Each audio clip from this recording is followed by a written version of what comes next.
आपको पता है एक एवरेज इंडियन हाउस होल्ड में आज हम कितना ऑयल कंज्यूम कर रहे हैं महीने का? No. 8 litre oil One household. In a family of 4. Do you agree with the term breakfast? Breaking your fast. Breakfast is not the most important meal of the day. It is the most marketed meal of the day. The campaign started by Kellogg's in the 60s. Are you okay with sugar? कि आप बोलोगे कि ऐसा blanket rule stop sugar?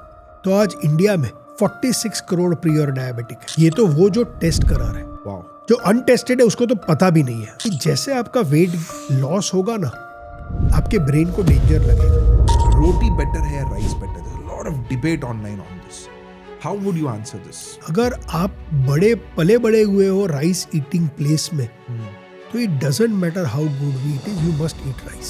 Okay.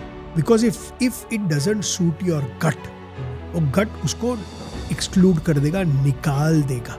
You actually think ghee is good, or should all of us replace ghee with ghee butter? Is not good. नहीं है. घी is great. अच्छा. Okay. Ghee is the greatest food ever invented on mother earth. लेकिन घी made the way your दादी नानी used to make, not the way this brand is making.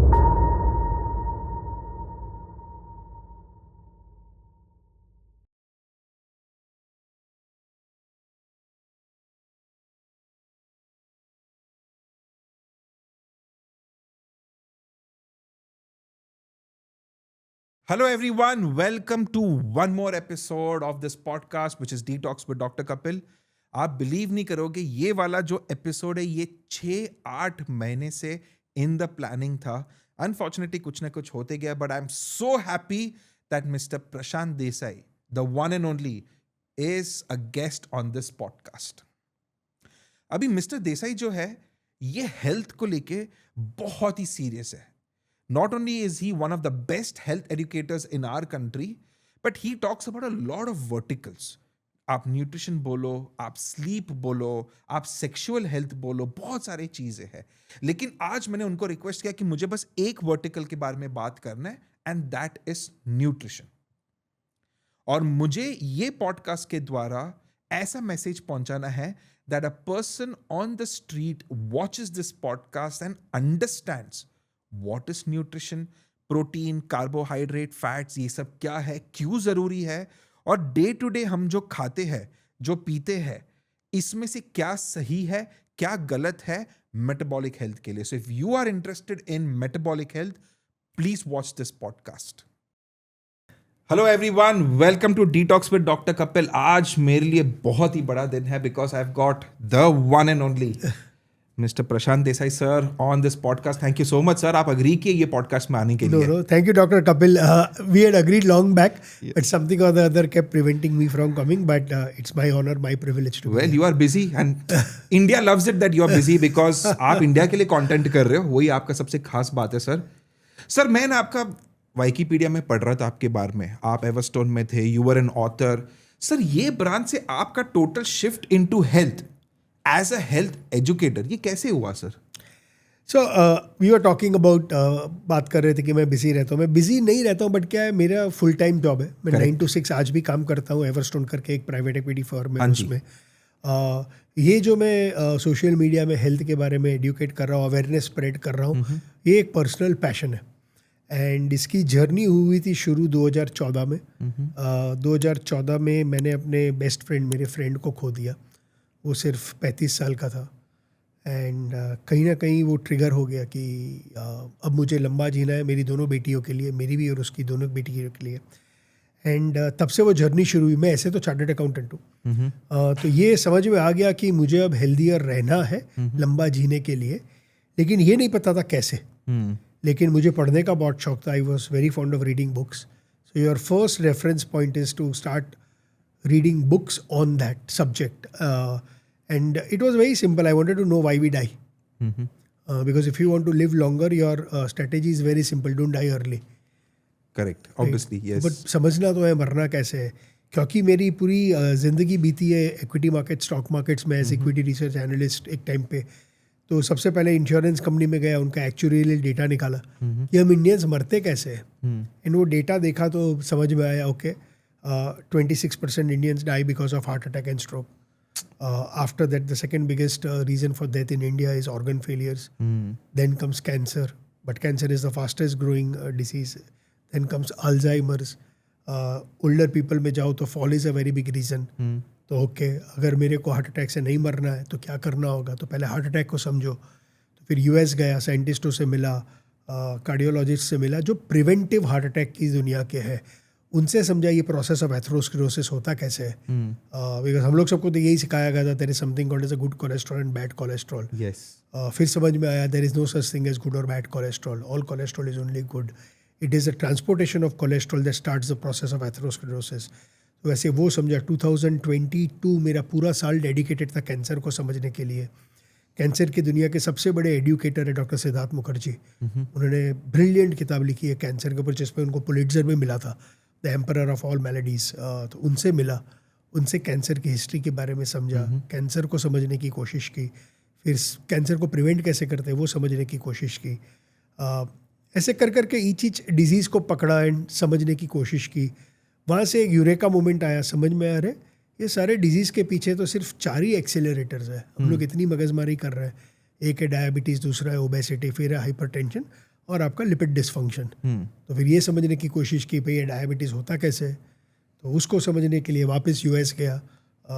Again जो insulin resistant के सब famous doctors थे, scientist थे, उनसे बात की तो समझ में आया सबके पीछे इंसुलिन का काम है. इंसुलिन रेजिस्ट, हमें लगता है insulin is only related to diabetes, but when you get resistant to insulin it is not just diabetes. Diabetes के साथ साथ ओबेसिटी भी होता है. इंसुलिन को हम लोग बोलते हैं तो ऑक्टेट 8, वो एक नहीं 8 ऑर्गन्स के ऊपर काम करता है. करेक्ट.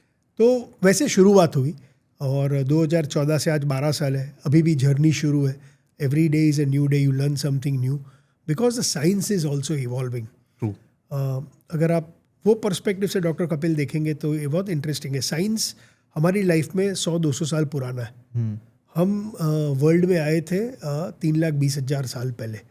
तो साइंस का अंडरस्टैंडिंग तो अभी सिर्फ लेस देन 1% है, राइट. 99% तो कंजेक्चर ही है, एशियन विजडम है, दादी नानी विजडम है, कुछ भी पकड़ लीजिए. तो साइंस तो अभी बहुत ही अर्ली है in their life to understand what is happening. So every single day you are learning newer and newer things. Correct. And each day is a welcome new day.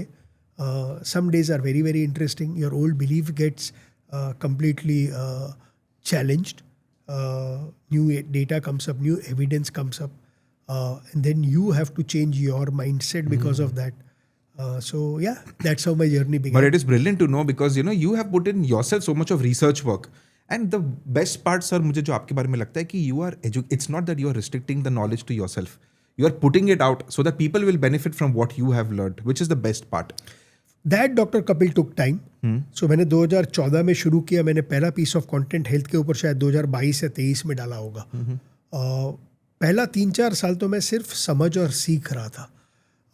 उसके बाद मैंने ये सारी चीज़ अपने ऊपर इम्प्लीमेंट करना शुरू की. And like most things in life में हमेशा बोलता हूँ जब हमने हेल्थ की बात करते हैं, सबसे अंडररेटेड प्रिंसिपल जो है वो प्रिंसिपल ऑफ कंसिस्टेंसी है. करेक्ट. कोई फ़र्क नहीं पड़ता आपने एक दिन अच्छा खाया लेकिन 4 दिन खराब खाया, एक दिन एक्सरसाइज की 4 दिन नहीं की. अगर आपने कंसिस्टेंटली वो चीज़ नहीं की तो आपको उसके बेनिफिट्स नहीं मिलेंगे. और ये मैंने अपने लाइफ में देखा. जब मैंने कोई भी चीज़ कंसिस्टेंटली ओवर 4, 5, 6 ईयर्स की तो उसके रियल मैक्सिमम मेजर एडवांटेजेस मिले. उसके बाद ऐसा लगा कि अब थोड़ी सी सेंस है कि ये सारी लर्निंग, ये सारे इम्प्लीमेंटेशन प्रोटोकॉल्स अब शेयर करते हैं. क्योंकि मैं जब अपने अगल बगल देखता था तो चौंकाने वाली बात थी. एक तरफ आप देखेंगे तो हम इंडिया 2047 में प्रधानमंत्री बोलते हैं हम विकसित भारत बनेंगे. मेरे एक्स बॉस राकेश झुंझुनवाला की विजन थी कि अगले 20 से 25 साल में हम चाइना को ओवरटेक करेंगे, हम वर्ल्ड के सुपर पावर बनेंगे. लेकिन जब मैं अपने पर्सपेक्टिव से देख रहा था शायद हम सुपर पावर बन जाएंगे, हम विकसित भारत तो बन जाएंगे, लेकिन अंदर से हम बहुत खोखले होंगे. क्योंकि जो आज हमारी कंट्री के हेल्थ की स्थिति है इट इज़ बियॉन्ड इमेजिनेशन. हम बिकॉज हमारी एवरेज इंडियन की एज 29 ईयर्स है तो हम वो महसूस नहीं करते हैं. क्योंकि आप 29 ईयर्स के कोई भी लड़के या लड़की के साथ बात करेंगे दे विल नॉट रियलाइज. आज इंडिया की हेल्थ बहुत ख़राब है लेकिन हम रियलाइज नहीं करते क्योंकि हमारी मीडियन एज कम है. लेकिन 10 साल में ये 29 ईयर्स 39 होगा, 20 साल में ये 49 होगा और हमको 20 साल लगेंगे विकसित भारत बनने के लिए, राइट. तब तक आप देखेंगे तो things will बहुत change. बड़ा problem होने Definitely, वाला है, true. right? तो फिर सर आप अगर आपके जर्नी में if I ask you a very simple question कि आपके हिसाब से what is your understanding of the word health? So interesting है, सबकी अपनी अपनी अलग डेफिनेशन है. मेरा एक सिंपल डेरिवेटिव है जिससे मेरी अपनी मैं कैसे हेल्थ को डिफाइन करता हूँ वो आया. मैं अपने आप को ये क्वेश्चन बहुत पूछता था कि ये सब बोलते मुझे फिट होना है, मुझे हेल्दी होना है, किसी के पास डेफिनेशन नहीं था. सब कहीं ना कहीं एक बोरोड डेफिनेशन पे काइंड ऑफ वो करते थे. मेरा सिंपल सा था कि मेरे लिए हेल्थ का मतलब है मैं जितना भी जीऊँ I should be able to do things that I love to do. So I should have enough health. So for example मुझे रॉकिंग का बहुत शौक है. Okay. रॉकिंग मतलब आप लंबे टाइम के लिए वॉक कर रहे हो बैकपैक के हेवी वेट्स लेके. मेरे लिए थोड़ा मेडिटेटिव है. तो मेरा ये अगर मैं 85 ईयर्स तक भी जीऊँ तो मेरे मरने के एक दिन पहले मैं रॉकिंग कर सकूँ. करेक्ट. राइट. मुझे बहुत पसंद है मेरी बेटियों के साथ खेलना या उनके साथ टाइम स्पेंड करना, वर्बली नहीं फिजिकली. ओके. तो मेरा ये मानना है कि बाय द टाइम मैं 70-75 ईयर्स का होऊंगा मेरी ग्रैंड डॉटर्स होगी. तो मैं मेरे ग्रैंड डॉटर्स के साथ टाइम स्पेंड नहीं करना चाहता हूँ, मैं उनके साथ एक्टिविटीज करना चाहता हूँ. करेक्ट. तो वो करने के लिए क्या कर रहा हूँ. तो मेरी डेफिनेशन ऑफ हेल्थ वहाँ से स्टेम हुई कि as long as I live I should be able to do whatever I want to do और whatever I love to do. Perfect. जब इसके ऊपर मैंने डबल क्लिक किया कि भाई इसको भी अब ले आते हैं फ्रॉम अ कॉमन पार्लांस, तो मेरे लिए हेल्थ के दो पहलू है. एक जैसे मैंने बोला मैं बहुत ही सेल्फिश हूँ. मुझे तो जितना लंबा जी सकूं उतना जीना है. आई थिंक सेल्फिश होना ही है. Everyone should be selfish. इसलिए वो आनंद फिल्म का डायलॉग था ना, बाबू मोशाई जिंदगी बड़ी होनी चाहिए, लंबी नहीं होनी चाहिए. भाई मैं तो सेल्फिश हूँ, बड़ी भी चाहिए लंबी भी चाहिए. राइट. तो उस पर्सपेक्टिव से अगर मैं देखूं तो मेरी पहली हेल्थ की डेफिनेशन होती है we all should be metabolically healthy. Metabolically healthy के मेरे 5 पैरामीटर्स है मेरे डैशबोर्ड के. ओके. मेरा ये मानना है ये डैशबोर्ड हर एक इंडियन के सामने होने चाहिए. This for me is the true definition of health. Okay. So what this is my definition. Okay. सबसे पहला इज योर फास्टिंग इंसुलिन और fasting blood glucose. Okay. Right. I want your fasting blood glucose to be less than 100. Correct. Fasting insulin to between 6 and 8. Correct. ठीक है. Second parameter for me is your waist circumference. Correct. I want men की waist circumference to be less than 40 और women की waist circumference to be less than 36. Correct. तीसरा is your triglyceride levels.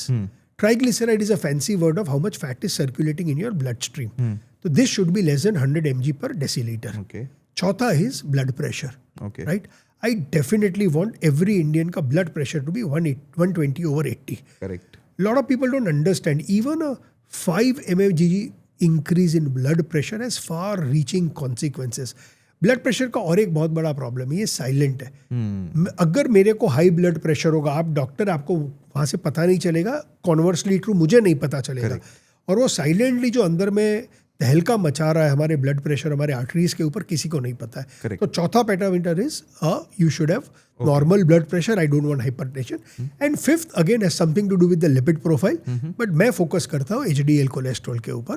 मेरा view है यार HDL cholesterol should be more than 50. तो ये मेरी हेल्थ की डेफिनेशन है कि I want me to be metabolically healthy. Appearance wise I am not so bothered. जब मैंने ये बोला कि I should be able to do everything that I want to do, then it comes down to the second definition of my health, or part 2 of my health is that I should be adequately muscled. Correct. ठीक है. जब मैं अपने in and around देखता हूँ तो 95% और 98% Indians are under muscled. मैंने आज तक किसी को नहीं देखा जो ओवर मसल्ड हो. तो I want to be adequately muscled because मेरा ये मानना है कि your muscle is an organ of longevity. Correct. अगर सिंपल है मसल की फिलोसॉफी में, up to the age of 20-25 everybody will gain muscle. आपकी वॉल्यूम बढ़ती है जिसको हम एक्सरसाइज फिजियोलॉजी में हाइपरट्रोफी बोलते हैं. Correct. After the age of 25 and 30 your decline will start. Right. 30 to 50 or 55 वाला वो पीरियड है where the decline is there but you still can't feel so much of it.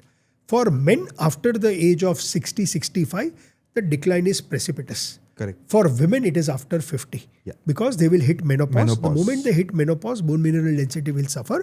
Because of that will happen. So women start losing muscle function, muscle strength, muscle power 10-15 years ahead of men. And क्या interesting dynamic है ना, women live on average 5 years more than men, but their last 25 years of their life are worse compared to men. सो मेरा point है, my second definition of therefore health is I am very very heavily focused on ensuring, see मेरा भी muscle mass decline तो हो रहा है. जब हम एवरेज की बात करते हैं तो your muscle mass declines by 1% every year after the age of 30. Correct. ठीक है. Your muscle strength declines 3 times faster and your muscle power declines 8 times faster. Okay. But ये average है.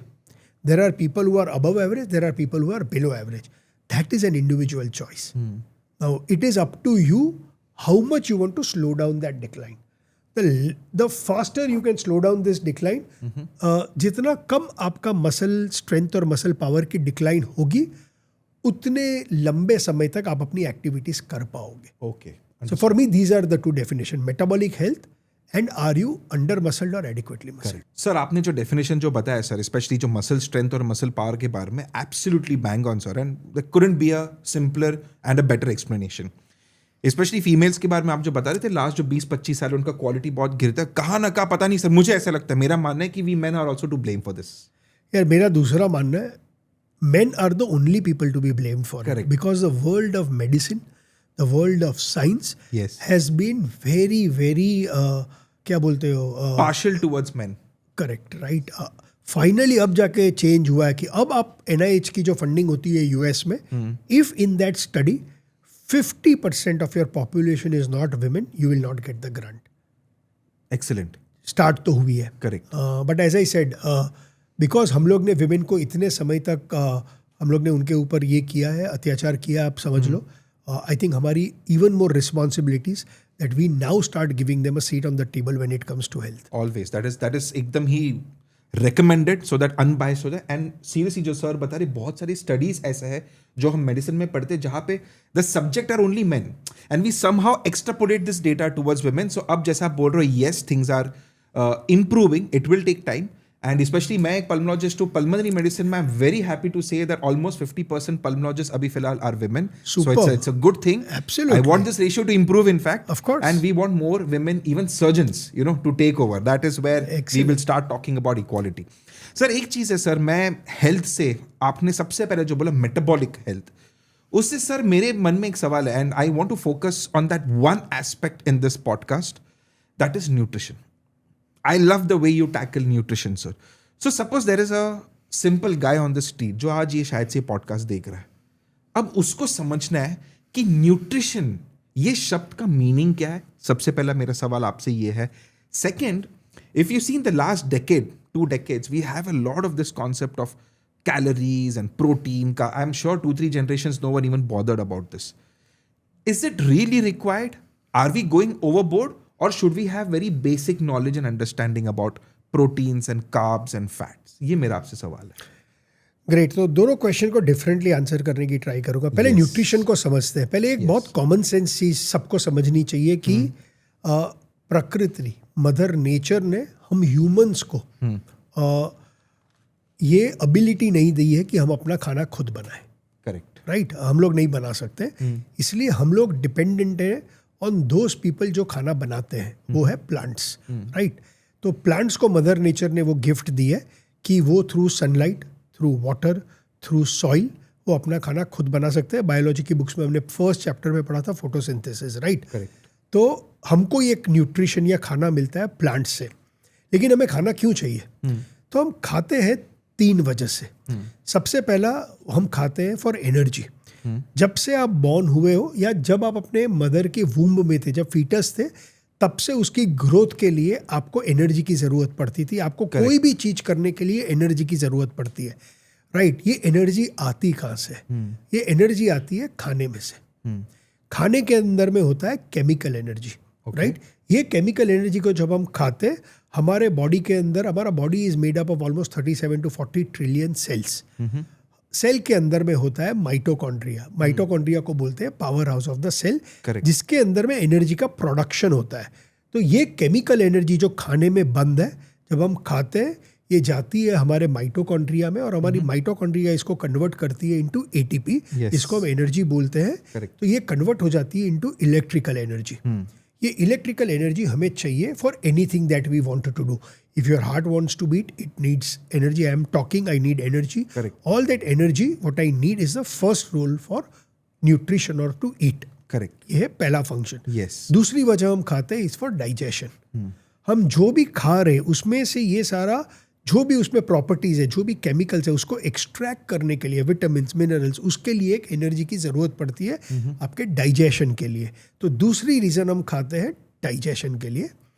तीसरी रीज़न हम खाते हैं वो हमारे बॉडी की स्ट्रक्चरल इंटेग्रिटी को मेंटेन करने के लिए. ओके. तो जैसे हमने बात की कि भाई हेल्थ की डेफिनेशन क्या है, भाई मैं जब तक जिंदा रहूं I should be able to do things that I love. To do things what do I need? I will need my muscle mass, I will need my bones. So हमारी जो स्ट्रक्चर है, जो हमें स्ट्रक्चर मिलता है हमारे bones से, हमारे टेंडन, लिगामेंट्स और हमारे मसल से, उसको प्रोटेक्ट करने के लिए, उसको मेंटेन करने के लिए भी हम खाते हैं. करेक्ट. हमारे बॉडी में बहुत सारे मेटाबॉलिक फंक्शंस होते हैं, मेटाबॉलिक पाथवेज होती है. एनर्जी बन रही है तो वो 2 पाथवेज से बनती है. वो सब काम करने के लिए हमें कोई ना कोई एंजाइम्स की ज़रूरत पड़ती है. आप खाना खा रहे हो, आपके इमीडिएटली आपके मुंह में आता है सलाइवरी एंजाइम. ये जो सलाइवरी एंजाइम है, ये enzymes is also part of maintaining your structural integrity. ये हर एक सेल्स को एनर्जी के लिए ये जो न्यूट्रिशन और ऑक्सीजन है उसके ट्रांसपोर्टेशन की ज़रूरत पड़ती है. करेक्ट. वो भी एक स्ट्रक्चरल फंक्शन है बॉडी का.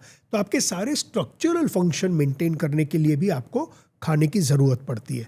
तो ये 3 वजह से हम खाते हैं, फॉर एनर्जी और movement, for digestion and to maintain the structural integrity. Yes. Now जब हम न्यूट्रिशन की बात करते हैं, ऑफन हम बात करते हैं मैक्रो न्यूट्रिएंट की और माइक्रो न्यूट्रिएंट की. राइट. मैक्रो का मतलब है वो खाना जो हमें लार्ज क्वांटिटीज में चाहिए.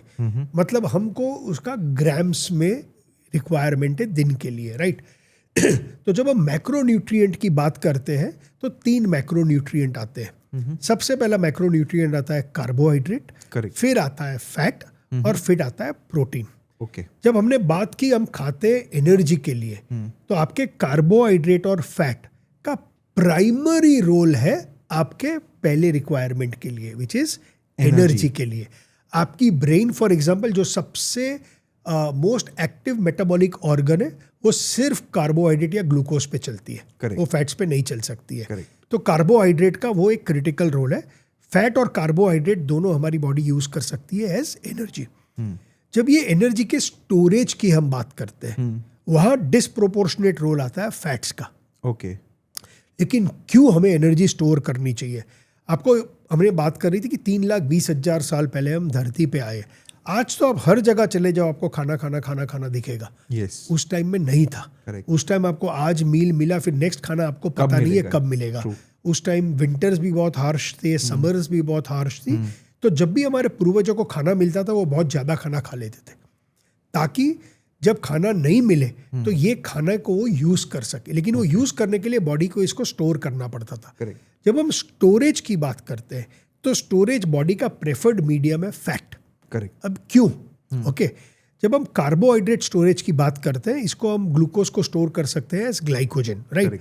हमारे बॉडी के पास 2 ही जगह है जब आप ग्लाइकोजन स्टोर कर सकते हो. एक है आपके लिवर में, या आप आपके मसल में स्टोर कर सकते हो.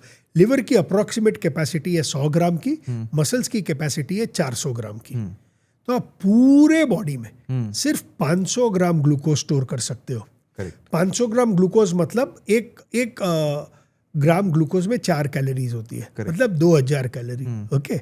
आप घंटे में on average person 200 calorie burn करता है.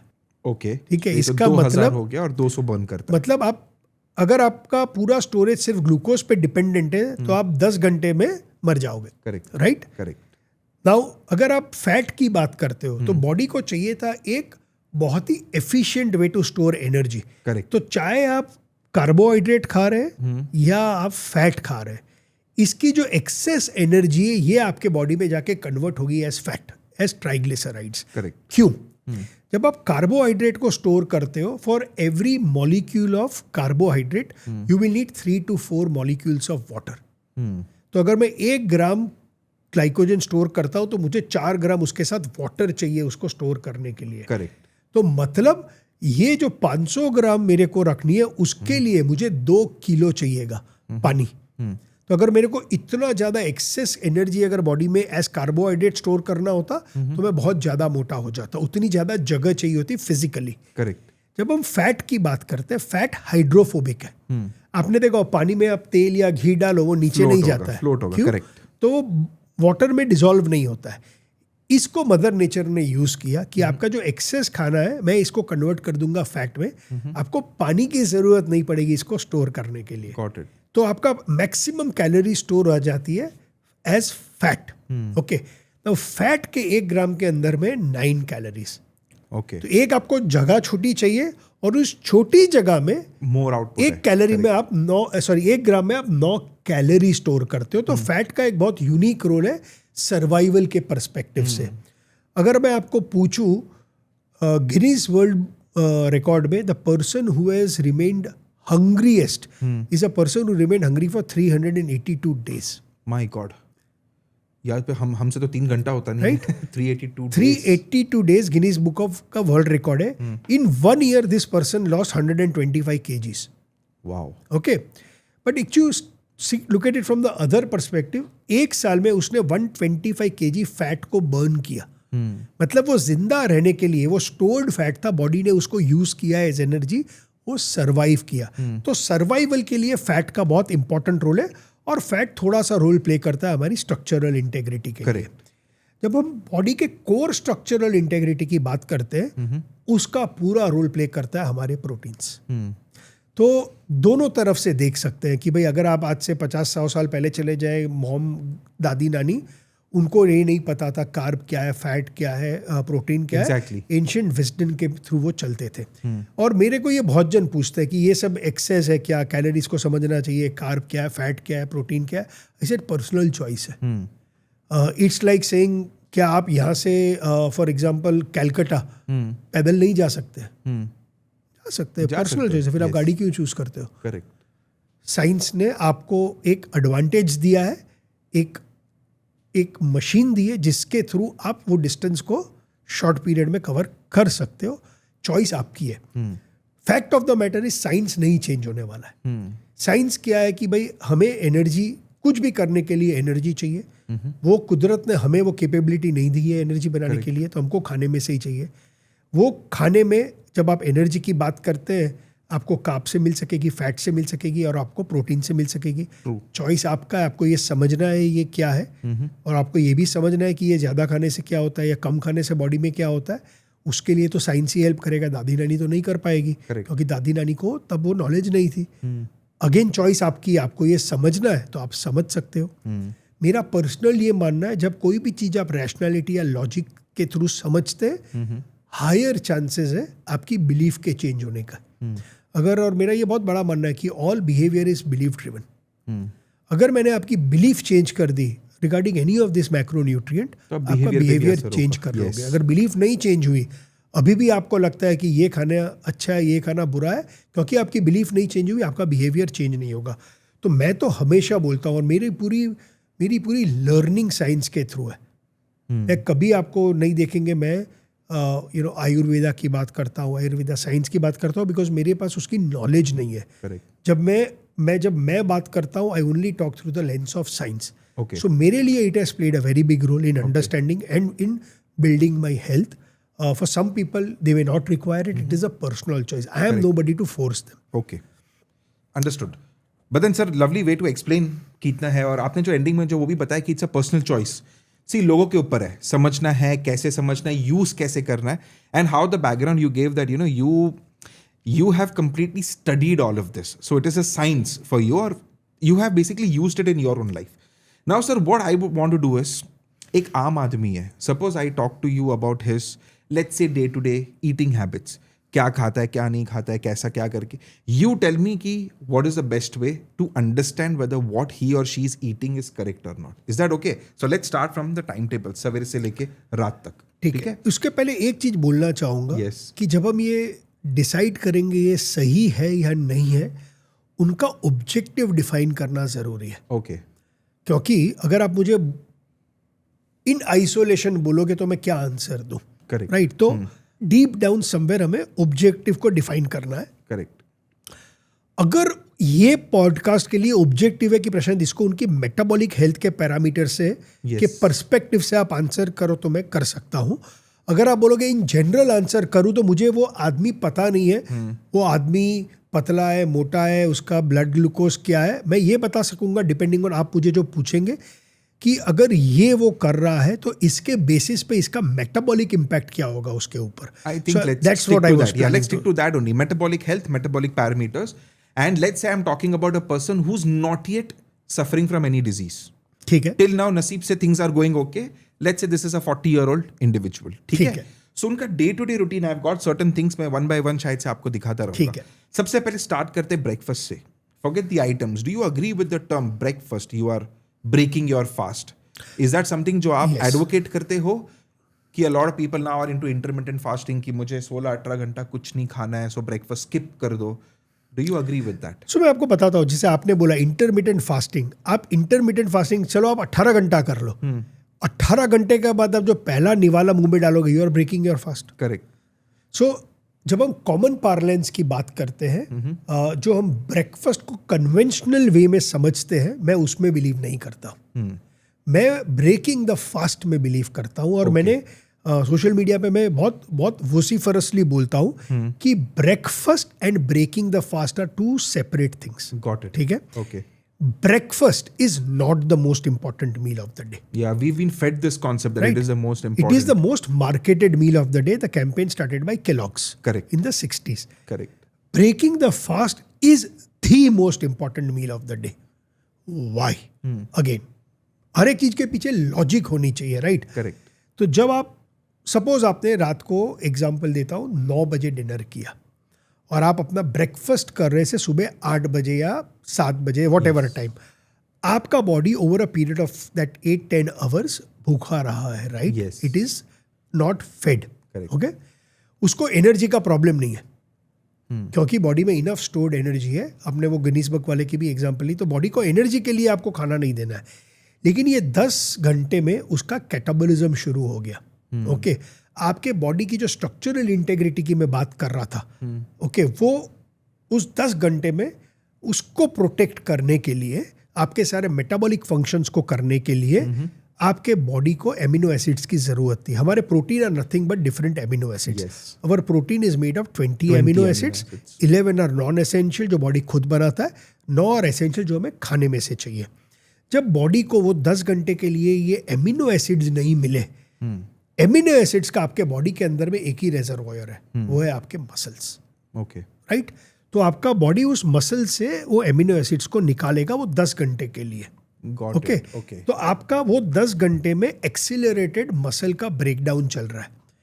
अब मैं जब अपना फास्ट को ब्रेक कर रहा हूं, आइडियली अगर मैं मसल सेंट्रिक न्यूट्रिशन की बात करता हूं, अगर मेरा ऑब्जेक्टिव है to remain active for whatever period of time, I have to slow this down. I have to break this cycle. Okay. The only way to break this cycle is by giving your body 30 to 40 grams of protein. Now, क्यों? Okay. जैसे मैंने आपको बोला protein बनते हैं 20 amino acid से, 9 amino acids हमें खाने में से चाहिए। इसमें 3 एमिनो एसिड्स बहुत इंपॉर्टेंट है आपके मसल प्रोटीन सिंथेसिस के लिए। ये है लूसिन, लाइसिन और मिथियोनाइन। ओके, तो आपके ब्लड स्ट्रीम में जब 3 ग्राम लूसिन आएगा तो ये आपके सेल को सिग्नल करता है कि आप मसल बनाना शुरू करो। Got it. 3 ग्राम के नीचे ये सिग्नल ऑन नहीं होगा। तो अब आपका फास्ट ब्रेक कर रहे हो, अब आपके पास चॉइस है कि आप इसको कार्ब हैवी ब्रेकफास्ट बना सकते हो या आप इसको प्रोटीन हैवी ब्रेकफास्ट बना सकते हो। अगर आपने इसका प्रोटीन हेवी ब्रेकफास्ट बना लिया, आपको 2 मेजर बेनिफिट्स मिलेंगे मेटाबॉलिक हेल्थ के पर्सपेक्टिव से। ओके, सबसे पहला तो आपके सारे मेटाबॉलिक पैरामीटर्स इन कंट्रोल रह रहे हैं। The reason for that is because your muscle protein synthesis has kick started. जैसे मैंने आपको बोला, मसल के 2 फंक्शन, एक मोबिलिटी है, दूसरा मेटाबॉलिक है। It is the largest metabolic sink of your body. Now, second very important function of protein जो मैक्रोन्यूट्रिएंट की बात करें, हमने बात नहीं की, एक्सेस कार्ब और एक्सेस फैट, ये लॉ ऑफ थर्मोडाइनमिक्स है। ठीक है, लॉ ऑफ थर्मोडाइनमिक्स है कि energy can neither be created nor be destroyed. It's only transfer. ये दोनों के अंदर में केमिकल एनर्जी है. जब आपने खाया, अगर आपकी बॉडी इस एनर्जी को यूज नहीं करेगी, आपके बॉडी के पास चॉइस ही नहीं है to convert it into energy and store it as fat. तो एक्सेस कार्ब और एक्सेस फैट जाके स्टोर हो जाएगा as fat. Protein, excess protein cannot be stored by your body. Okay. Excess protein will be secreted in your urea or your urine through your sweat or in whatever form. Okay. तो suppose आपने ज्यादा protein भी खा लिया तो ये आपको मोटा नहीं बनाएगा. प्रोटीन का तीसरा एडवांटेज है, compare to carbs and fat, protein is far more satiating compare to these two. So मैंने ब्रेकफास्ट को प्रोटीन हैवी बना लिया. इसका मतलब है अब मेरे को, सपोज मैं 8 बजे ब्रेकफास्ट करता हूँ, 10 बजे मुझे चाय बिस्किट की जरूरत नहीं पड़ेगी. मुझे वो अंदर से craving You don't have the craving, correct. उसका मतलब है आपका सुबह उठते ही till lunch you have been true to your nutrition what your body needs. तो इसलिए मैं बोलता हूँ ब्रेकफास्ट बुरा नहीं है, but if you break your fast either too early and with wrong kind of macronutrients, very high probability that excess macronutrient will get stored as fat. Sir आप अभी ये बता रहे हो, मैं आपको ऑनेस्टली मैं आपको बताता हूँ. सी आवर कंट्री में breaking the fast is basically done with tea. You don't have warm water and all of that, basically with tea, which is full of sugar, and I've got 2 things in my hand. Toast, biscuit. Toast, khari, whatever, biscuits. Now, this is something which बहुत commonly होता है. घर घर में ऐसा होता है. What is your opinion on both of this? You just started mentioning about a carb-heavy breakfast, right? So this is this full of carb or is this got some amount of protein? All food items, because plants बनाता है, they will not contain just one macronutrient. इनकी proportion change होगी. Okay. 100 ग्राम rice के अंदर में भी, cooked rice के अंदर में आपको 2.5 से 3 ग्राम प्रोटीन मिलेगा. 100 ग्राम व्हीट के अंदर भी आपको 10 ग्राम प्रोटीन मिलेगा. तो क्या इसमें zero protein? Answer to that is no, but zero के बराबर प्रोटीन है, राइट? It is very high on carbs and fat, because ये फैक्ट्री में बनते हैं. Very high probability they have been made in refined oil, so they will be high on carb and high on fat. Now जब इसका challenge क्या है, इसका अगर आपके घर में किसी ने हाफ कप चाय विथ थोड़ी सी शुगर, इसमें एक बिस्किट दुबा के खा ली, मेरे को प्रॉब्लम नहीं है. That much amount of calorie, आधा कप चाय के अंदर में होगी 50 कैलोरी, ये एक बिस्किट के अंदर में शायद 15-20 कैलोरी होगी.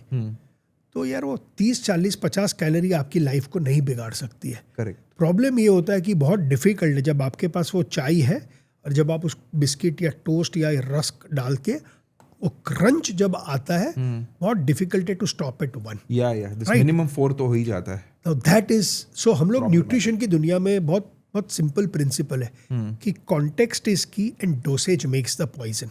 Correct. In this case, dosage is making the poison. Individually, these biscuits are not bad if you are eating it one biscuit with one tea. Okay. But the problem is it always starts with one biscuit or one toast or one glass of fruit juice. But eventually, over a period of time, ये बढ़ता है. लेकिन क्यों बढ़ता है? इसके पीछे एक बहुत ही important motivation molecule called dopamine. Dopamine को हम reward chemical भी बोलते हैं. जब ये बिस्किट का क्रंच था और उसके अंदर में वो जो थोड़ी सी मिठास थी, और जब आपने चाय के साथ जब आपके माउथ में गया तो वो जो सेंसेशन आया, like a happy hormone type. Correct.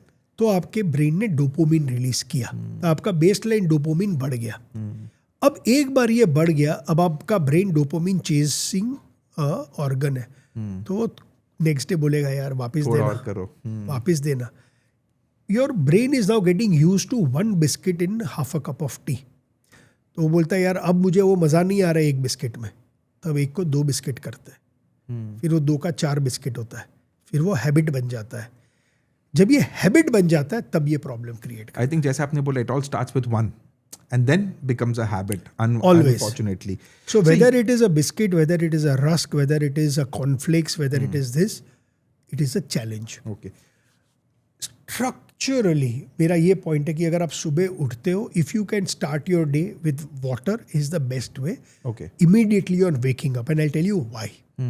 जब आप रात को सोते हो आपके सारे सेल्स डिहाइड्रेट हो जाते हैं, बिकॉज सेल्स ब्रीथ कर रहे हैं. करेक्ट। तो सारा मॉइस्चर वो यूज़ कर रहे हैं। जैसे ही सुबह उठ के आपने एक बड़ा टॉल ग्लास पानी पी लिया, आपको 2 एडवांटेज मिलते हैं। पहला एडवांटेज मिलता है, सडनली आपका ये जो डिहाइड्रेटेड बॉडी था रिहाइड्रेटेड हो जाता है। Yes. और आप देखेंगे कभी भी आप डिहाइड्रेटेड हो, आप एक अच्छा टॉल ग्लास ऑफ पानी मिलते हो, you suddenly feel very super charged, आपको एफिशिएंसी आ जाती है। वो itself is good enough for you to delaying this habit. You really want to enjoy your chai and biscuit. I am saying enjoy your chai or biscuit after breaking your fast with protein. Got it. I am giving you your pleasure. But पहले अपने stomach में वो डाल दो जो आपके body की structural integrity को प्रोटेक्ट कर सकता है, कि कैटाबॉलिज्म को स्टॉप कर देता है। फिर एंजॉय करो ना इसको। परफेक्ट। तो फिर सर अभी आप बता रहे हो कि आप हमेशा you should break the fast with let's say water and a good dosage of protein. अब एक इंडियन साधारण हाउस होल्ड में according to you which is a good source of protein for breakfast? Okay, again very interesting question. पहले protein को समझना होगा। Again सारा protein आता है प्लांट्स में से, राइट? हमको तो आदत ही नहीं है प्रोटीन बनाने की। जो हम एनिमल प्रोटीन की बात करते हैं, चिकन की बात करते हैं, एग्स की बात करते हैं, डेयरी की बात करते हैं, इन सबों में भी वो प्रोटीन प्लांट से ही आता है। Okay, right? तो एक सबको बोलना चाहूँगा कि there are enough plant sources of protein and there are enough animal sources of protein, there are enough vegetarian sources of protein उस प्लांट में जब मैं डेयरी को ऐड करता हूँ, राइट? अब जब हम प्लांट प्रोटीन की बात करते हैं, इसके 2 मेजर चैलेंजेस हैं। जब प्लांट में प्रोटीन बनता है तो सिर्फ प्रोटीन नहीं बनता है, वो अटैच हो जाता है फाइबर के साथ। Okay, right? जब वो फाइबर के साथ अटैच हो जाता है, जब आप इस प्रोटीन को खाते हो, प्लांट के प्रोटीन को, एग्जाम्पल ले लीजिए, आपने राजमा खाया या आपने छोले खाए, तो उस छोले के अंदर में प्रोटीन भी है और उसके अंदर में फाइबर भी है। तो फाइबर को डाइजेशन के लिए डिफरेंट जूसेस की ज़रूरत पड़ती है, प्रोटीन को डाइजेशन के लिए डिफरेंट जूसेस की ज़रूरत पड़ती है। क्योंकि आपका फाइबर सॉल्यूबल इनसॉल्यूबल बोथ है, उसको बहुत ज़्यादा टाइम लगता है, ये एक जेल सा बनाता है। इसका मतलब वो उसमें जो प्रोटीन भी था आपके पूरे प्लांट के डाइट के अंदर में, उसके डाइजेशन और अब्जॉर्प्शन दोनों में टाइम लगता है और आपको 100% अब्जॉर्प्शन नहीं मिलता है। तो जब लेबल पढ़ते हो कि मेरे 100 ग्राम राजमा के अंदर में 10 ग्राम प्रोटीन है फॉर एग्जांपल, जब ये अब्जॉर्व होता है इसमें से आपको 6 से 7 ग्राम ही मिलता है। तो एक स्कोर है, DIAS स्कोर है या PDCAS स्कोर है। DIAS स्कोर है digestible indispensable amino acid score, कि आप कितना प्रोटीन खा रहे हो, इसमें से कितना प्रोटीन अब्जॉर्व हो रहा है। पूरे प्लांट बेस्ड डाइट का ये स्कोर है 60 to 70%। ओके, तो आपको लग रहा है मैं तो 10 ग्राम खा रहा हूँ, But it's लेकिन only 6 मिल to रहा है 7. आपको 6 से 7 ग्राम। Okay. तो ये इसका चैलेंज है। दूसरा, अगर मेरे को 25-30 ग्राम प्रोटीन अगर खाना है, तो जब मैं इतना प्रोटीन प्लांट सोर्सेज या वेजिटेरियन सोर्सेज से खाऊंगा, ये सब के अंदर में कार्ब्स भी होंगे और फैट्स भी होंगे। तो जब हम वेजिटेरियन फूड की बात करते हैं, for same 20-25 grams of protein you will need to eat a lot more. Okay. Compared to this, when you go to the non-vegetarian side, non-vegetarian में फाइबर का प्रॉब्लम नहीं है। चाहे मैं मिल्क की बात करूँ, चिकन की बात करूँ, अंडे की बात करूँ, तो इसकी जो PDAS स्कोर है या DIAS स्कोर है इज ऑलमोस्ट 100%। तो अगर आपने 10 ग्राम, अगर आपने 2 अंडे खाए, आपको 12 ग्राम प्रोटीन मिला, तो इसका अब्जॉर्प्शन भी आपको पूरा 12 ग्राम मिलता है। इसका दूसरा प्रॉब्लम है, सारे नॉन वेजिटेरियन फूड में सैचुरेटेड फैट ज़्यादा है, और saturated fat is harmful for your body over a certain period of time on larger quantities. तो ऐसा नहीं है दोनों के प्रॉब्लम्स नहीं है। पॉइंट देयर फॉर बीइंग, अगर आप वेजिटेरियन है तो कीप अ फोकस कि मेरे खाने में एडिक्वेट प्रोटीन हो। तो उस एडिक्वेट प्रोटीन के लिए अगेन आपकी चॉइस है। अगर आप चाहते हैं तो आप होमवर्क कर सकते हो। आज की दुनिया में तो इनफ चैट GPT है, आप आपकी डाइट उसमें फीड कर दो, बोलो अब इसको मेरे हाई प्रोटीन। मैं एग्जांपल देता हूँ, आप पोहा खा रहे हो, poha will be very very low in protein. अब इसको थोड़ा हाई प्रोटीन आपको बनाना है, इस पोहे के अंदर में आप थोड़े पनीर के टुकड़े डाल दीजिए। करेक्ट। अब आपको इसको हाई प्रोटीन बनाना है लेकिन लो कैलोरी बनाना है, तो आप लो फैट पनीर डाल दीजिए। आप इसके अंदर में एडेमामे डाल दीजिए अलॉन्ग विथ योर पीनट्स। जब हम नट्स की बात करते हैं, सबसे ज़्यादा प्रोटीन पीनट्स में है। 100 ग्राम में 18 ग्राम प्रोटीन है, लेकिन पीनट सबसे ज़्यादा हाईली कैलोरी कॉन्शियस कैलोरी भी है। 100 ग्राम पीनट्स में आपको 700 कैलोरीज मिलेगी। तो आपने थोड़ा पीनट्स डाल दिया, थोड़े एडेमामे डाल दिए, थोड़ा लो फैट पनीर, कॉन्शियस रहना पड़ेगा। अब उस पोहा के साथ आप दही खा लो तो आपको थोड़ा और प्रोटीन मिल गया।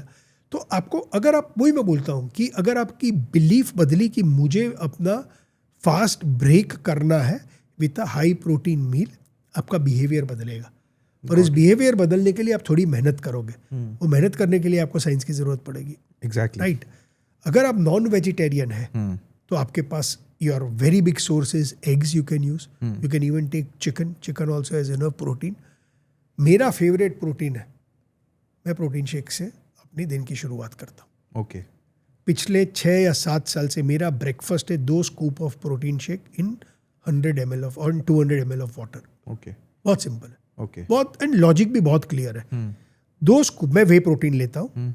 2 स्कूप वे प्रोटीन में मुझे 50 से 52 ग्राम प्रोटीन मिलता है। दूसरा, बिकॉज इसको बनाया ऐसे गया है, ये कैलोरी में बहुत कम होता है। Got it. एक प्रोटीन के स्कूप में 120 कैलोरी होती है। जब मैं 2 प्रोटीन स्कूप लेता हूँ मुझे 240 कैलोरी मिली। 240 कैलोरी में 50 ग्राम प्रोटीन, मेरी calories from protein more than 80% हो गई। तो मेरे को एक्सेस कैलोरीज भी नहीं मिली, मुझे मिल गया अपना protein. Third most important point, एक स्कूप के अंदर में वे प्रोटीन में 3 ग्राम लूसिन होता है। तो आपने जो बोला, जो स्विच हो जाता है, करेक्ट। मुझे मिल गया 6 ग्राम लूसिन।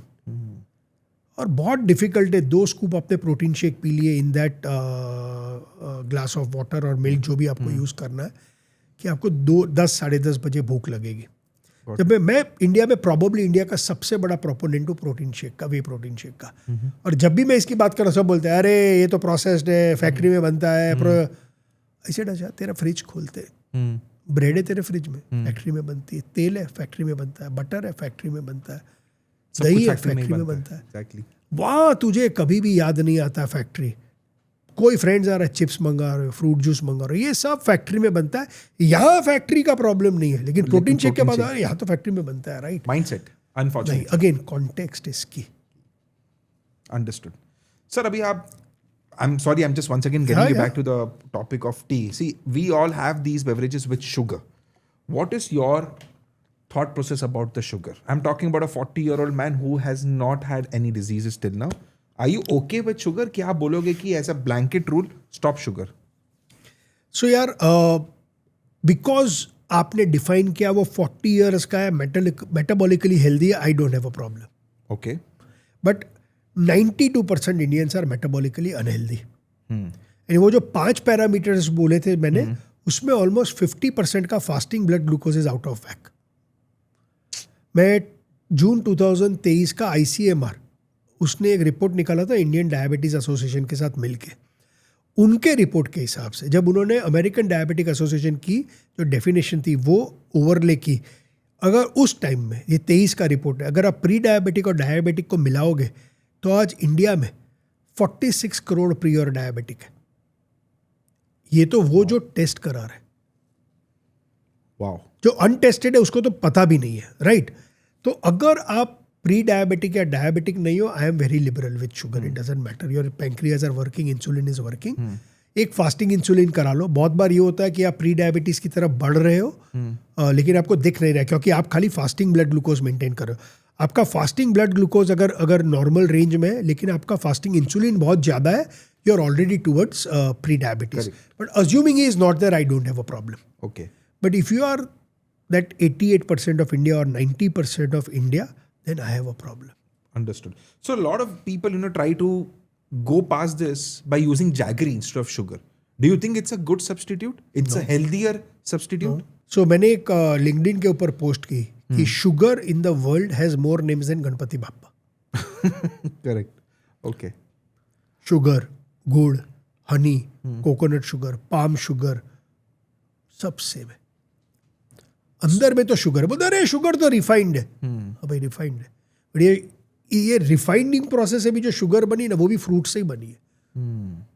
शुगर बनती किससे है? शुगर केन से। अब इंटरेस्टिंग चीज़ बताते हैं। और मैंने अपने लाइफ का पहला रिसर्च किया था 1994 में। कलकत्ता की एक कंपनी है बलरामपुर चीनी मिल्स, लिस्टेड कंपनी है, बबनान शुगर मिल्स। तो बहुत बार उसकी फैक्ट्री में हम लोग बैठे ही रहते थे समझने के लिए गन्ने को। Okay. तो उसका मैन्युफैक्चरिंग प्रोसेस तो प्रिंटेड है हमारे ब्रेन के ऊपर। शुगर केन लेंगे, उसका जूस बनेगा, उस जूस को ये लोग हीट करते रहते। उसकी एक थिक स्लज जैसा बनता है जिसको ये लोग मोलासेस बोलते हैं। ये मोलासेस एकदम ब्राउन कलर में होता है। करेक्ट। इस मोलासेस से बनता है आपका गुड़। इसी मोलासेस को मैंने थोड़ा रिफाइन किया तो उससे बनता है आपका शुगर। ओके। जानते हैं इस मोलासेस से और क्या बनता है? नहीं। दारू। वाह। The raw material for sugar and the raw material for alcohol is the same, ethanol. और एक चीज, जब हम शुगर की बात करते हैं उसमें 50% ग्लूकोज होता है, 50% फ्रुक्टोज होता है। ग्लूकोज एनर्जी के लिए चाहिए, फ्रुक्टोज एनर्जी में नहीं कन्वर्ट हो सकता है। ओके। सो फ्रुक्टोज का होता क्या है? हाँ, जो मैंने आपको बोला, मदर नेचर ने हम उस टाइम में सर्वाइवल के लिए हमें एक वरदान दिया, हमें एक एंजाइम दिया, फ्रुक्टोकाइनेस। तो ये जो फ्रुक्टोज है उसके मेटाबॉलिज्म के लिए आपको फ्रुक्टोकाइनेस देता है। और फ्रुक्टोज का एक ही रोल है, ये जो एक्सेस एनर्जी है इसको आप फैट में कन्वर्ट करो। Okay. Fructose is a fat storage molecule, not a fat burning molecule. Your body cannot use fructose for energy. Okay. It has to store it. 90% इसका मेटाबॉलिज्म आपके लिवर में होता है और ये कन्वर्ट होता है इनटू लिवर फैट। इसीलिए आप देखेंगे before this industrial revolution happened in 1980, जब हम नेफल्डी की बात करते थे, जब हम फैटी लीवर की बात करते थे, वो फैटी लीवर मैक्सिमम आपको अल्कोहलिक्स में मिलता था। क्यों? एथेनॉल, मोलासेस से एथेनॉल बनता है, एथेनॉल से अल्कोहल बनता है। प्रोसेस तो सेम है, Same ही, correct. एथेनॉल में भी सेम ही मॉलिक्यूल है। Yes. वो मॉलिक्यूल जब आपके लिवर में जाता था कन्वर्ट हो जाता था लिवर फैट में, इसलिए आपको अल्कोहलिक्स में लिवर डिजीज मिलता था। Now it is NAFLD. अब आप देखते हो तो Correct. नेफल्डी है। Yes. अब आप देखते हो तो बच्चों में दिखा जाता है। Yes. 26% Indian kids have NAFLD. A disease of alcoholics is now seen in 1 in 4 Indian kids. Correct. इसके अलावा 50% of overweight kids in India have NAFLD. बस वो 10-12 साल की उम्र में ऑलरेडी उसके लिवर में फैट जमा शुरू हो गया। ये आगे बढ़ के सिरोसिस होगा, फिर फाइब्रोसिस होगा, इरिवर्सिबल हो जाएगा, and that's it, you just go straight down. That's the beauty of sugar. NAFLD is non alcoholic fatty liver disease. Sir, आपने बीच में एक जिक्र किया था, I will again get you to this topic, this is white bread, brown bread. आपने बीच में ब्रेड के बारे में बताया था। इन दोनों में से सर मैं आपको बताऊं तो कॉन्सेप्ट ऐसा है, number 1, bread is bad, straight, full of carbs, ये कॉन्सेप्ट है। Number 2, the concept is brown bread is much better than white bread. तो अगर आपको खाना ही है तो please go for brown bread, not white bread.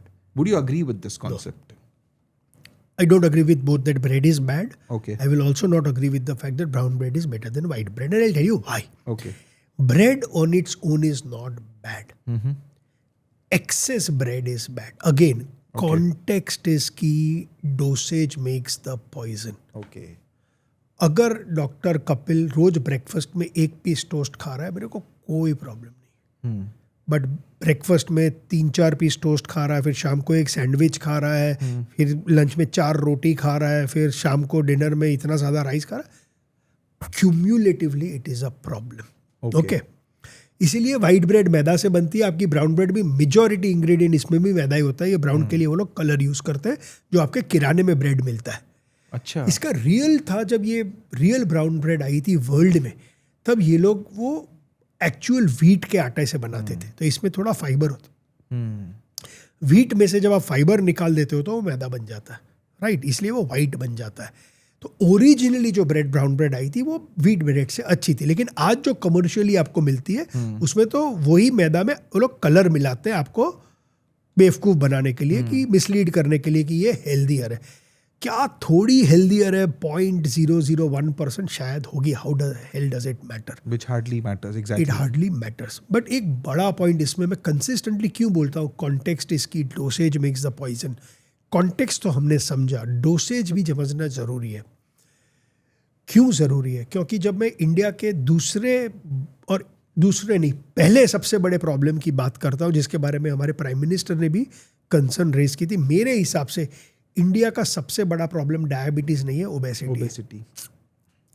ठीक है?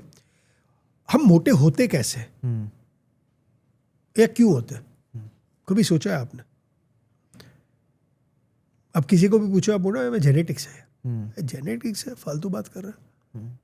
साइंस है, हमने एक्सप्लेन किया, law of thermodynamics. Correct. Okay, आपको कुछ भी करने के लिए आपको एनर्जी की ज़रूरत पड़ती है, राइट? जब हम एनर्जी की बात करते हैं, एनर्जी की जो रिक्वायरमेंट की बात करते हैं, एक्सपेंडिचर की बात करते हैं, इसका फैंसी वर्ड है मेटाबॉलिज्म, ठीक है? तो आपको किस लिए एनर्जी चाहिए?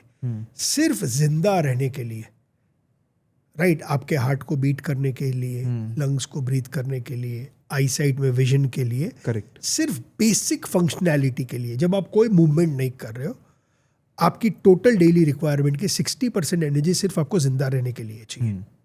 सारे मेटाबॉलिक फंक्शंस के लिए, हर एक चीज़ के लिए एनर्जी की जरूरत है। 60% यहाँ से आती है, राइट? 15 से 20% आपको एनर्जी चाहिए आपके मूवमेंट के लिए।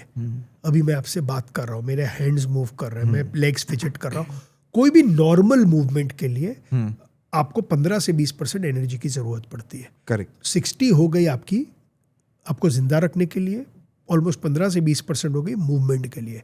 75 आपको 15 से 20% चाहिए डाइजेशन के लिए, जो Okay. आप खाना खाते हैं उसके लिए। तो 60 + 20 + 20 ऐड करेंगे, कितना हुआ? 100। एक्सरसाइज कहाँ गया? इसलिए मैं बोलता हूँ exercise has very limited role to play in fat loss और weight loss. It's more of your diet. Got it. It is these parameters, right? तो सपोज मेरा वेट है 70 kg। आप कितनी एनर्जी बर्न कर रहे हैं इसको समझने के लिए बहुत कॉम्प्लिकेटेड है। एक स्पेशलाइज चेम्बर्स बनते हैं जिसके ऊपर आपको जाना है, आपकी ब्रीदिंग पैटर्न को वो लोग देखेंगे, मॉनिटर करेंगे, वो whatever, it's complicated. Research labs में पाया जाता है, जो साइंटिस्ट लोग रिसर्च करते हैं। एक रूल ऑफ थंब है कि आपका जो बॉडी वेट है उसको आप मल्टीप्लाई बाय 40 कीजिए। Okay. सो सपोज प्रशांत देसाई 70 kgs का है, मैंने उसको 40 से मल्टीप्लाई किया, 2800. मेरा मेटाबॉलिज्म 2800 कैलोरीज है, Okay. ठीक है? ये तो मैं बर्न कर रहा हूँ एवरी डे, राइट? अगर मैंने 2800 कैलोरीज के सामने 2800 कैलोरीज खाई तो मेरा वेट सेम रहेगा, because energy can neither be created nor be destroyed. मैंने जितनी yes. एनर्जी ली, मैंने उतनी एनर्जी स्पेंड कर दी। अब प्रशांत देसाई ने 2800 कैलोरीज की जगह 3000 कैलोरी खाना शुरू किया consistently over the next 6 months 12 months, तो वो 200 एक्स्ट्रा कैलोरी जाएगी का? आपके बॉडी के पास चॉइस ही नहीं है उसको फैट में कन्वर्ट करना है। तो over 6-12 month I will put on weight. अब मुझे वेट लॉस करना है तो मुझे 2800 कैलोरी से कम खाना है। Which is like a calorie deficit because 28 तो आपको कम करोगे तो you'll slowly start going down. और कोई साइंस नहीं है। Correct. तो वेट लॉस करना है तो एक ही प्रिंसिपल है, आपको कम खाना होगा। समझो मैं कम खाता हूँ फिर भी वेट लॉस नहीं होता है, तुम झूठ बोल रहे हो। बहुत simple logic. Something going wrong in that. Correct. अगर आप सीरियस हो वेट लॉस के ऊपर, आपका सबसे पहला इन्वेस्टमेंट होना चाहिए एक वेइंग स्केल के ऊपर। Every day at the same time after your potty naked you should way yourself every single day, and पूरे वीक का आपको एवरेज लेना चाहिए। फिर आपको वीक टू वीक की एवरेज को कंपेयर करना है। अगर वीक टू वीक आपका वेट बढ़ा, आप चाहे कुछ भी बोलो अपने आप को, आप ज़्यादा खा रहे हो। अगर वेट कम हुआ, आप कुछ भी बोलो आप कम खा रहे हो। तो सपोज मेरा वेट 70 था, एक हफ्ते के बाद ये 70.5 हुआ, उसका मतलब मैंने ज़्यादा खाया है। अब मेरे ऊपर है, I still want to continue on weight loss journey, अगले हफ्ते कम कर दो ना, कोई प्रॉब्लम नहीं है। एक वीक चला गया, कोई फर्क नहीं पड़ता है। करेक्ट। तो जब हम बात करते हैं ब्रेड की, जैसे आपने बोला, इफ यू आर ईटिंग से 3 breads, let's say if you are eating 10 breads, but if you are keeping your calorie constant which is what you need, you will not gain weight. It may lead to other metabolic health problems, but आपका wait नहीं बढ़ेगा। Got it. और weight gain मेरा सबसे बड़ा problem है India का, obesity, right? सो ये प्रिंसिपल सबको समझना है। दूसरा आपको ये भी समझना है कि जैसे आपका वेट लॉस होगा ना, आपके ब्रेन को डेंजर लगेगा। इवोल्यूशनरी आप तभी वेट लॉस करते थे जब आपको for extended period of time खाना नहीं मिलता था। ये ब्रेन को इमीडिएट सिग्नल जाता है खतरा है बॉस, खाना नहीं है, तो ब्रेन इमीडिएटली आपके मेटाबॉलिज्म को स्लो कर देगा। ये 2800 कैलोरी को प्रशांत देसाई की 2400 कर देगा। अब प्रशांत देसाई 2400 भी खाएगा तो आपका वेट नीचे नहीं हो रहा है। आपको लग रहा है यार मैं तो 2800 से 2400 आया, मेरा थोड़ा वेट लॉस हुआ, अब वेट मेरा मूव नहीं कर रहा है क्योंकि आपके ब्रेन, दूसरा आपको ब्रेन आपको बहुत ज़्यादा भूखा बनाएगा, इतनी ज़्यादा हंगर दिलाएगा कि आप कैसे भी करके ज़्यादा खाना खाए, क्योंकि ब्रेन को तो लग रहा है खतरा है।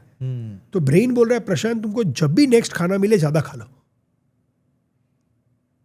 तो जब आपका वेट ड्रॉप होता है, सडनली आपका गार्ड भी ड्रॉप होता है, you are not to be blamed, it is your brain playing out that evolutionary mechanism to protect you. Got it. अब तीसरा प्रॉब्लम भी है हमारा कि आज हमारी फूड की एनवायरनमेंट चेंज हो गई है। ये इजी था मेंटेन करना आज से 50-100 साल पहले। आपकी मजाल है आप इंडिया के कोई भी रास्ते से चले जाओ और आपको चिप्स कोला नहीं मिले या कोई स्ट्रीट फूड वाला नहीं मिले। पॉसिबल ही नहीं है। अरे छोड़िए, वो जाने की भी जरूरत नहीं है, कर दीजिए ना ब्लिंकिट से अब भी हो जाएगा। True. So you can not look at health in isolation, you have to look at health in the context of where you are living. मैं मेरे पूरे सोशल मीडिया में मेरे को बहुत ट्रोलिंग होती है क्योंकि मैं आइडियलिस्ट नहीं हूं, मैं रियलिस्ट हूं और मैं रियलिस्टिक बात करता हूं। मैं वड़ा पाव भी खाता हूं क्योंकि मैं एक रियल लाइफ जिंदगी जी रहा हूं। करेक्ट। आप कभी मेरे को नहीं देखोगे मैं फ्रेंड के घर गया, किसी की शादी में गया तो ये नहीं खाऊंगा वो नहीं खाऊंगा। ये लाइफ की रियलिटी है। आपके हेल्थ के पर्सपेक्टिव से टफ डेज आएंगे। इंपॉर्टेंट ये है कि जब नहीं आते तब stay the course, so that when tough days come you can indulge ना। सर मुझे नहीं समझ में आता ट्रोलिंग क्यों हो रहा है, बिकॉज मुझे ऐसा लगता है कि at the end of the day we want people who are more realistic rather than idealistic, you know, because it gives a true sensation and a true story कि कैसा होना चाहिए। Which is why I at the start मैंने आपको बताया sir कि I want a person on the street जो आपको ये बात सुन रहा है डे टू डे एक्टिविटीज़ में कैसे चेंज करना है, and I hope obviously we are on the right track. Sir अभी मैं थोड़ा सा ब्रेकफास्ट में थोड़ा हैवी मील की तरफ आ जाएंगे। Let's come towards lunch. Now I have got a brother sir, both of us are very different in our eating patterns. If you see me I have a plate, रोटी सब्जी खत्म, you know, quick lunch over. But he is on the other end he is थोड़ा सा different, थोड़ा salad, थोड़ा दाल, थोड़ा सब्जी, थोड़ा रोटी, राइस, ऐसा एक ले लेगा। Which according to you is the better way to have lunch? If हम लोग लॉ में बोलते हैं ना ceteris paribus, all things remaining equal, Correct. Your brother is better than you. Correct. But in life, all things are not equal. I don't know your social challenges. You are a doctor. Maybe time is a constraint whereby you cannot have that kind of a meal. But let us talk hypothetically. Suppose Hypothetically, there's that is absolutely far. nothing Hypothetically, that is far better. better. Okay. And the reason for that is diversity आ रही है. Okay. Okay. अब वो diversity क्यों important है? हमने बात की total calories की. So एक principle समझाता हूँ आपके audience के लिए कि आपकी टोटल नंबर ऑफ कैलोरीज आप कितना खा रहे हैं वो डिसाइड करेगी आपका वेट इन केजीज। Okay. ठीक है। आपका मैक्रोन्यूट्रिएंट डिस्ट्रीब्यूशन, इस कैलोरीज में से कितना कार्ब से आता है, कितना फैट से आता है, कितना प्रोटीन से आता है, ये डिसाइड करेगा how you look. So if somebody eats too much of carbs and fat he will look like this. Okay. If somebody eats a lot more protein compare to carb and fat he will look like this. Correct. ठीक है। So your macronutrient distribution decides how you look. Your micronutrient decides how you feel. Micronutrient मतलब vitamins and minerals. And your hydration decides how you perform. आप कोई भी sports event देख लीजिए, अभी तो IPL चल रहा है Correct. यार, वो एक ओवर बॉलिंग डालता है, सीधा बाउंड्री पे आके पानी पानी पीता है। पीता है। Yes. First thing. Correct. ये वो नहीं है। रॉजर फेडरर भी एक सेट खेल के पानी पीता है। वो फुटबॉलर भी फुटबॉल खेले जैसे ही साइडलाइन में आता है पानी पीता है। क्यों? Your hydration decides your performance. If you are even 1 or 2% dehydrated, you will start feeling dizzy. But मैं माइक्रोन्यूट्रिएंट पे आ रहा हूँ, इससे आपकी डाइवर्सिटी लिंक्ड है। Correct. आपको आपके सारे विटामिन्स और मिनरल्स खाने से मिल जाते हैं। माइक्रो का मतलब क्या? ये आपको मिलीग्राम्स में चाहिए, ग्राम्स में नहीं चाहिए। मैक्रो आपको ग्राम्स में चाहिए, लार्ज क्वांटिटी में चाहिए।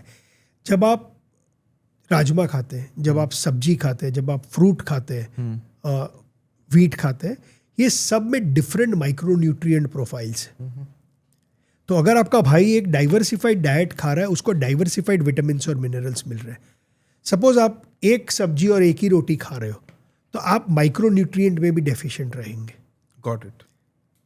ओके वो आपको तभी पता चलेगा जब आप इसका पैनल कराएंगे, तो आपको पता। So that way I am saying diversities from a diversity stand point, which is why they rate Indian thali to be the best thali in the world. Correct. Not from macronutrient perspective, from micronutrient perspective. Understood because it's obviously diversity जैसा आप बता रहे हो. ठीक है sir, India में हमेशा there is this debate. I am a south Indian, तो राइस तो मेरे लिए जान है. आप नॉर्थ की तरफ जाओगे तो ज़्यादा रोटी है. Yes, there are climatic factors, there are agriculture factors also, but suppose I ask you, now we are in Maharashtra, एकदम सेंटर में हम आ गए, रोटी बेटर है या rice better? There is a lot of debate online on this. How would you answer this? मैं आपको बनाता हूँ गौतम गंभीर, अच्छा इंडियन टीम का कैप्टन. अच्छा, so have to be very serious. Yes, और आपको मुझे बताना है हमारी फाइनल से T20 वर्ल्ड कप की, ओके, बैट्समैन ज़्यादा इंपॉर्टेंट है कि बॉलर? सर ये तो आप मुझे एकदम it's the same with rice and roti. Correct. नहीं, you have to understand there is a very big role of your gut in your health. Correct. Hippocrates ने 2000 साल पहले बोला था all diseases begin in the gut. मैं अब ये भी बोलता हूँ कि all diseases begin and end in the gut. ठीक है, जब आप अपने गट की बात करते हैं, आपको आपकी गट विरासत में मिलती है आपकी मॉम से. जब आपका फीटस का डेवलपमेंट हो रहा था, जो सबसे पहली सिस्टम डेवलप हुई वो गट थी. आपकी गट की डाइवर्सिटी, उसकी ability to accept other foods शुरू हुई जब आपने आपके मदर का दूध पिया था. करेक्ट. वो ओलियोसैकेराइड जब आपके गट में आया तो गट में डाइवर्सिटी हुई. तो सबका गट अलग है, सबको अपना गट विरासत में मिलता है. आपके मॉम को उसकी मॉम से मिला, उसकी मॉम को. तो फॉर एग्जाम्पल, अगर आप बड़े पले बड़े हुए हो राइस ईटिंग प्लेस में, तो it doesn't matter how good we it is, you must eat rice. Okay. Because if it doesn't suit your gut, वो गट उसको एक्सक्लूड कर देगा, निकाल देगा. अगर आप पले बड़े हुए रोटी खाते हुए तो रोटी खाओ. मेरी अलग विडम्बना है, पला बड़ा कलकत्ता में हूँ और मैं हूँ गुजराती, बट कलकत्ता तो राइस ईटिंग ज्यादा है और गुजराती रोटी ज्यादा. सो तो मैं क्या खाता हूँ? रोटी. ओके. क्यों? क्योंकि मेरे घर में जब मैं बड़ा हो रहा था रोटी. लेकिन जब मैं देखता हूँ आप अपने गट को आस्ते आस्ते मॉड्यूलेट कर सकते हो. तो ऐसा नहीं है कि आपको रोटी ही खानी है या राइस ही खानी है, आप दोनों को चूज कर सकते हो. ओके. मैं नॉर्मली बोलता हूँ मिक्स मत करो दोनों को. ऐसा कोई प्रॉब्लम नहीं है मिक्स करते हो. मेरा यही पॉइंट होता है, डोसेज मेक्स द पॉइजन. दोनों को मीट मिक्स करोगे, रोटी भी खाओगे, राइस भी खाओगे, तो आपकी कैलोरीज बढ़ जाएगी, और कुछ नहीं है. बट मैं ये बोलता हूँ आपको जो पसंद है वो खाओ. ओके. खाली आप पूरी थाली को विजुअलाइज कर लो एक बार कि यार मुझे उसमें प्रोटीन मेरा ओपनिंग बैट्समैन होना चाहिए. Got it. अगर प्रोटीन आपका ओपनिंग बैट्समैन है और आपने आपकी प्रोटीन रिक्वायरमेंट पूरी कर ली है, फिर मुझे कोई प्रॉब्लम नहीं है आपकी next set of calories fat से आती है, कार्ब से आती है, वो आपके ऊपर. Got it. ये बहुत इंपॉर्टेंट कह रहे हैं कि protein should be your opening batsman. This is a very important thing. Sir, I have got more things over here. Again I am trying to hide the brand, but I think people can guess. Sir, this is again a huge point of debate. बहुत सारी जगह पे, specially if you go to villages and all, आप notice करोगे sir, रोटी भाकरी जो भी बनता है उसके ऊपर there is a liberal spread of ghee. But you come to urban centres, so people are like, अरे नहीं, ghee is very bad, forget it. You're replacing it sometimes with butter, and nowadays if you see, a lot of oil has seeped in our system. आप बोलो या तो आप cooking में बोलो या तो आप जैसे भी आप बोलो. You actually think ghee is good, or should all of us replace ghee with butter? Ghee is not good यार. नहीं है. Ghee is great. अच्छा, okay. Ghee is the greatest food ever invented on Mother Earth. लेकिन घी made the way your dadi nani used to make, not the way this brand is making, and I'll explain. So हमारी दादी नानी घी बनाती थी कैसे? दूध से बनता था दही, दही से बनता था व्हाइट मक्खन.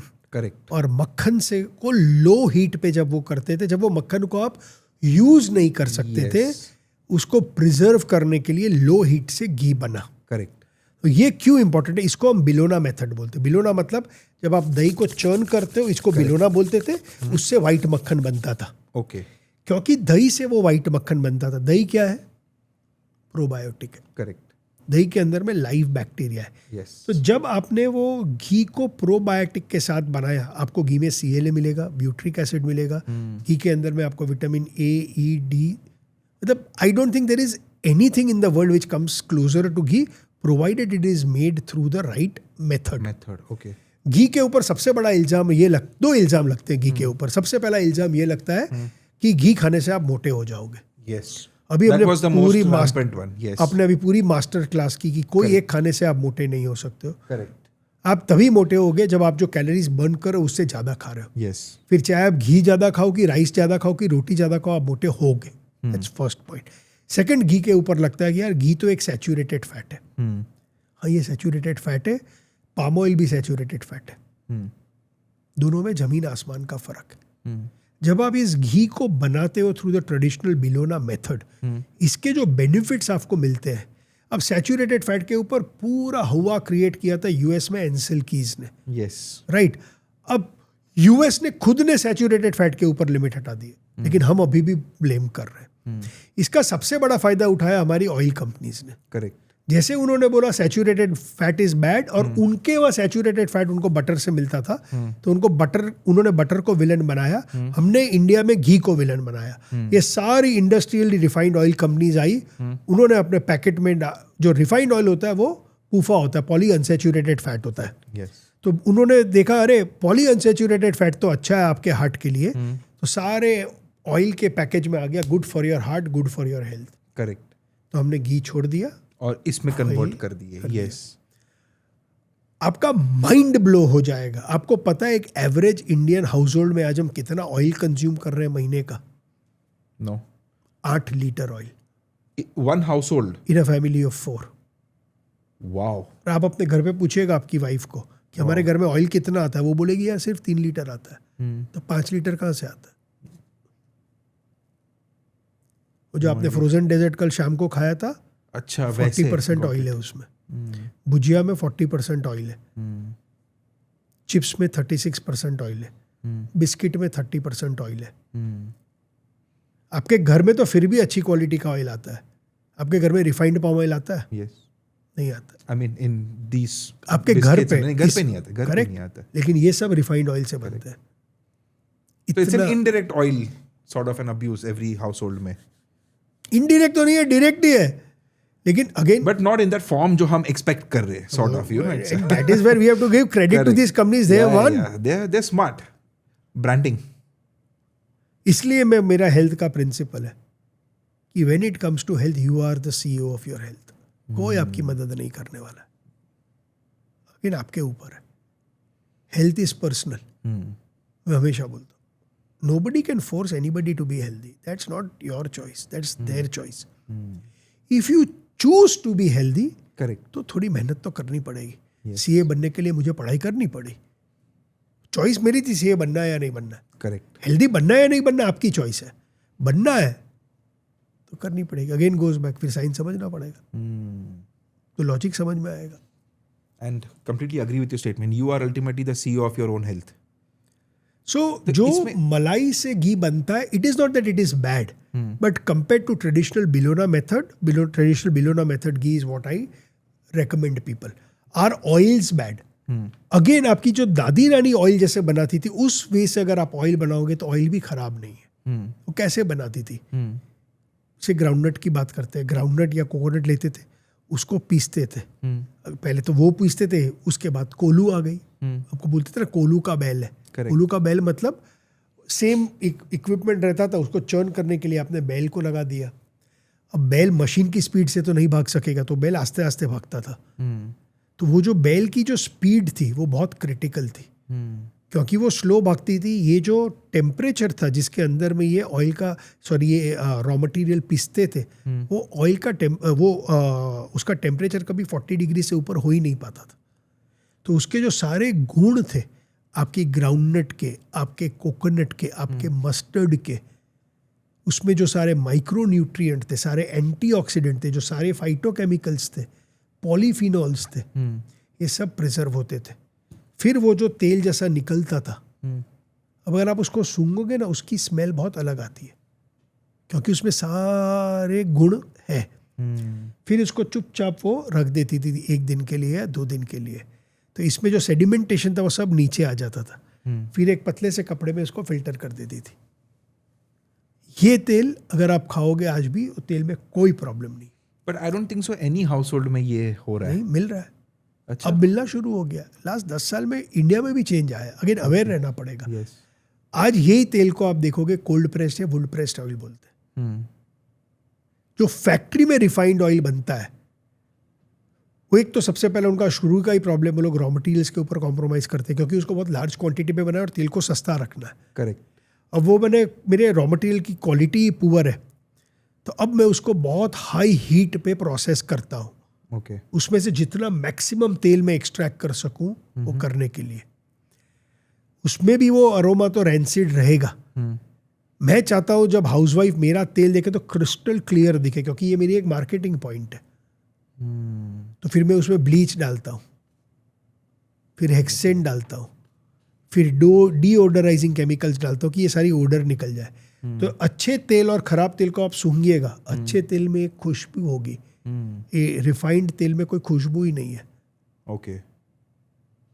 तो इसमें जो आपके रॉ मटेरियल के सारे गुण थे वो उन्होंने निकाल के फेंक दिए, आपको दे दिया तेल। इसमें सारे गुण अभी भी है आपके पास। अगेन चॉइस आपके पास है। Got it. चाहे हम बिलोना घी की बात करें या कोल्ड प्रेस ऑयल की बात करें, कंपेयर टू नॉर्मल घी और कंपेयर टू रिफाइंड ऑयल ये थोड़े महंगे होंगे। मैं तो बोलता हूँ इसका सबसे बड़ा गुण है कि ये महंगे हैं, क्योंकि ये महंगे आप ज़्यादा क्वांटिटी में नहीं लाओगे। करेक्ट। और जो लाओगे आपको हेल्थ का बेनिफिट देगा। है। I was completely unaware of the oil processor. Really मतलब अच्छा हो गया। So much to learn. मतलब मेरे लिए बहुत बढ़िया है। सर थोड़ा सा आगे बढ़ते and let's turn towards evening 4 o'clock 5 o'clock, जब स्नैक्स, यू नो हमारे कंट्री में snacks is very important. We obviously spoken about tea, biscuits and also I am not going to repeat it, but I am going to talk to you about 2 things. सबसे पहले हमारे favourite समोसे, ये तो हमारी country में बहुत रहता है। दूसरा, unfortunately this is not the traditional vada pav guys, थोड़ा सा प्लान थोड़ा चेंज हो गया. This is bread unfortunately, but you've obviously got vada inside it.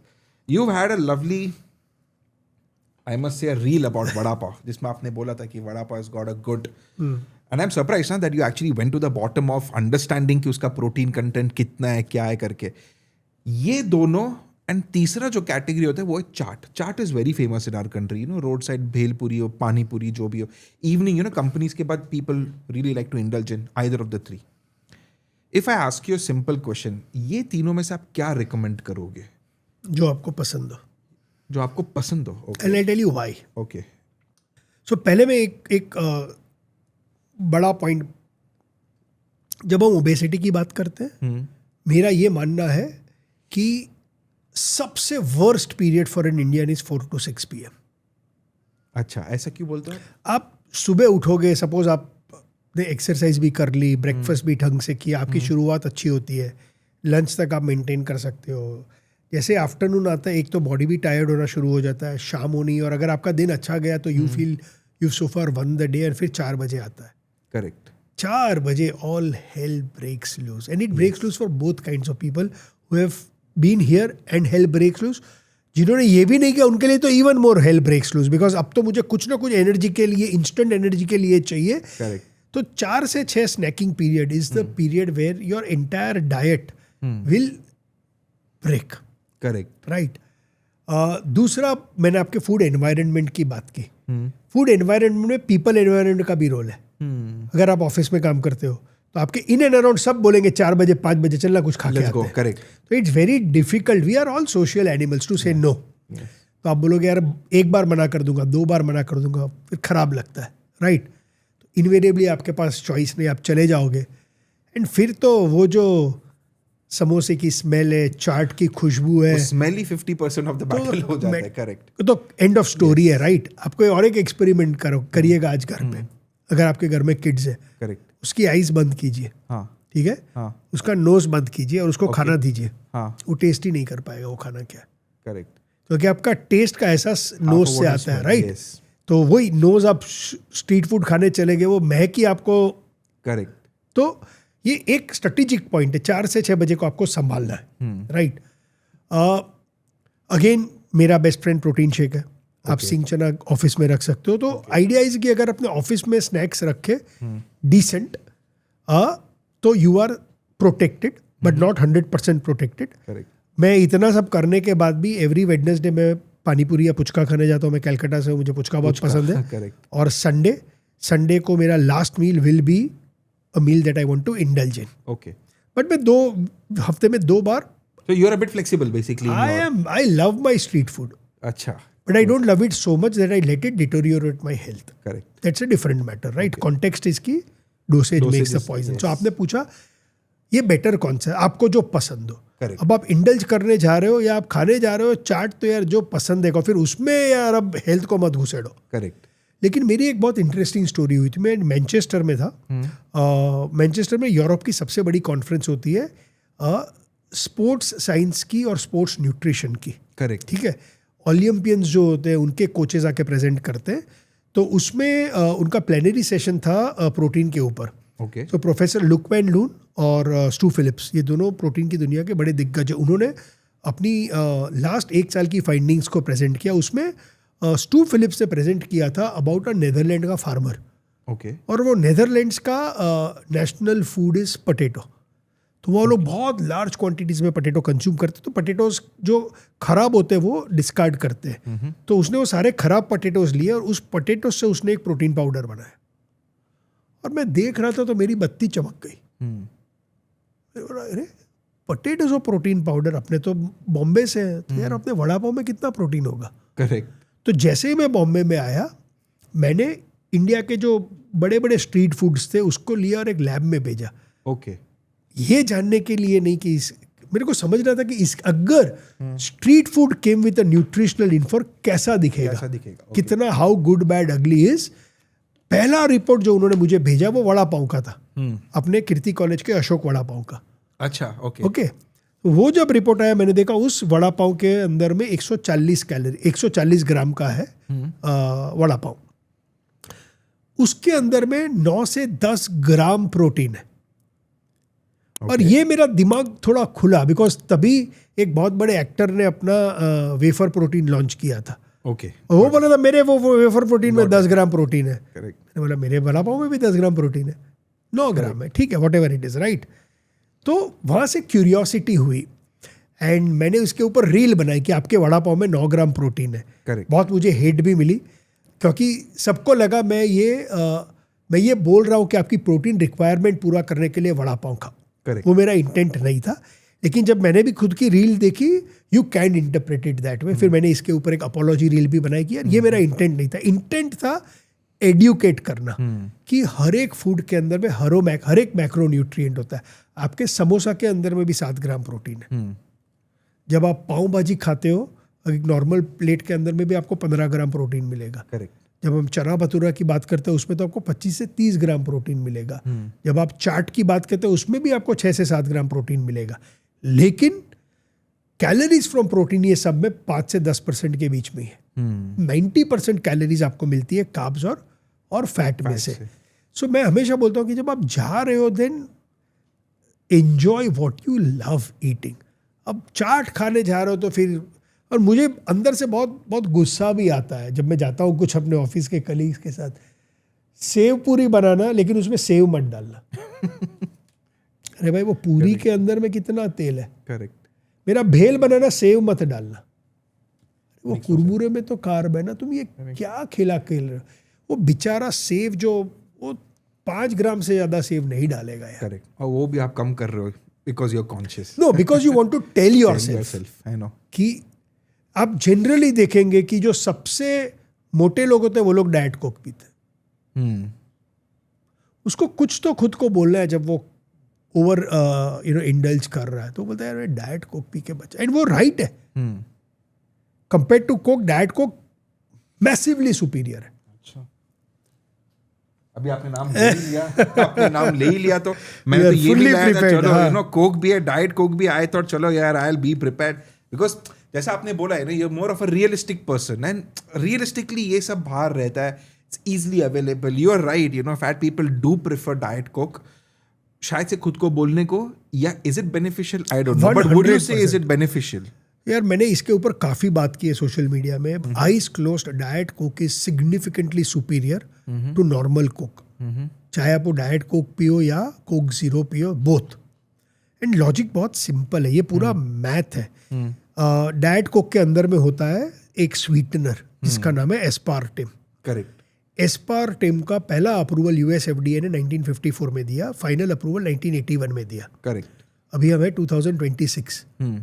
Almost 45 years हो गए. इसके ऊपर ऑलमोस्ट 30 से 40 हजार स्टडीज हुई है.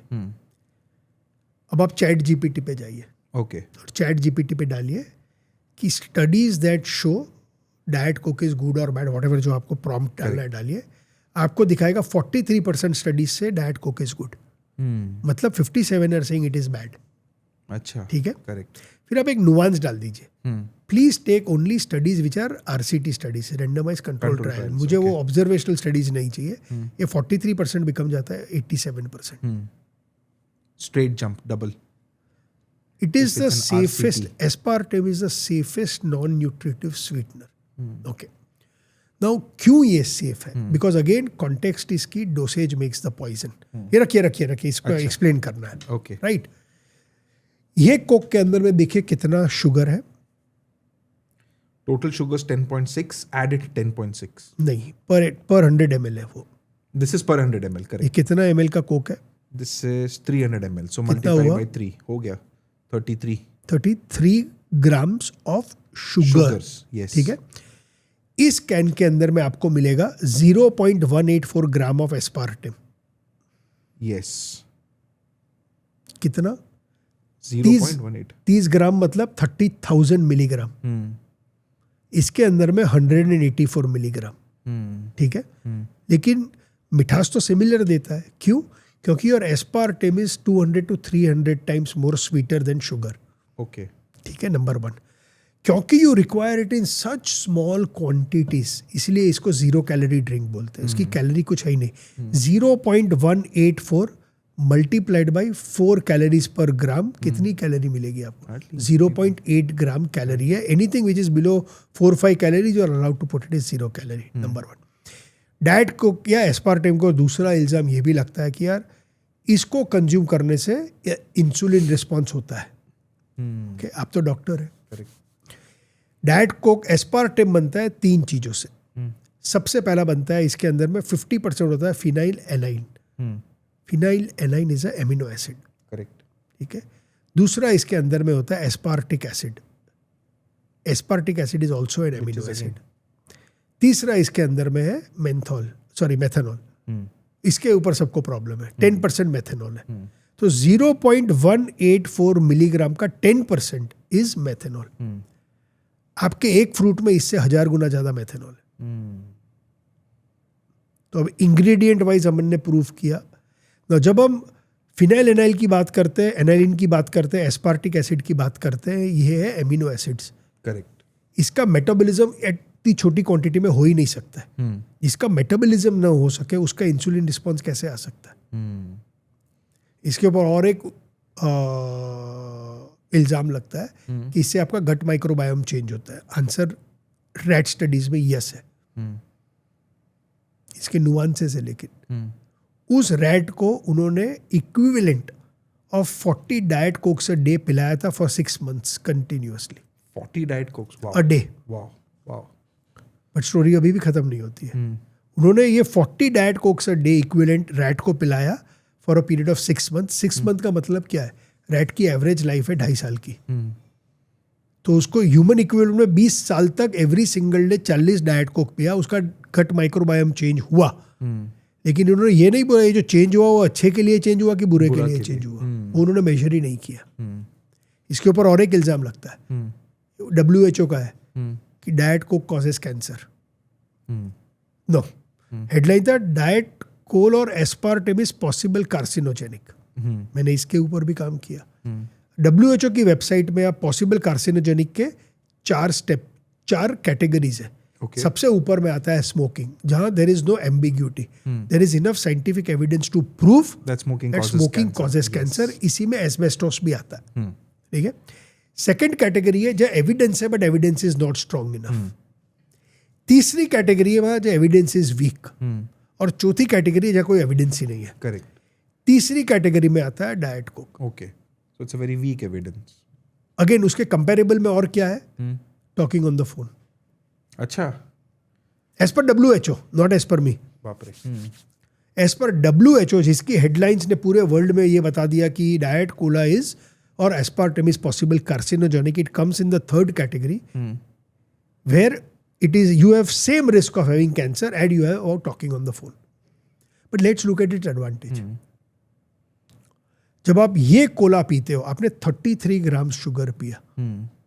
ये 33 ग्राम शुगर अगर आपने एक्सेस शुगर को बर्न नहीं किया तो ये कन्वर्ट हो जाएगा फैट में।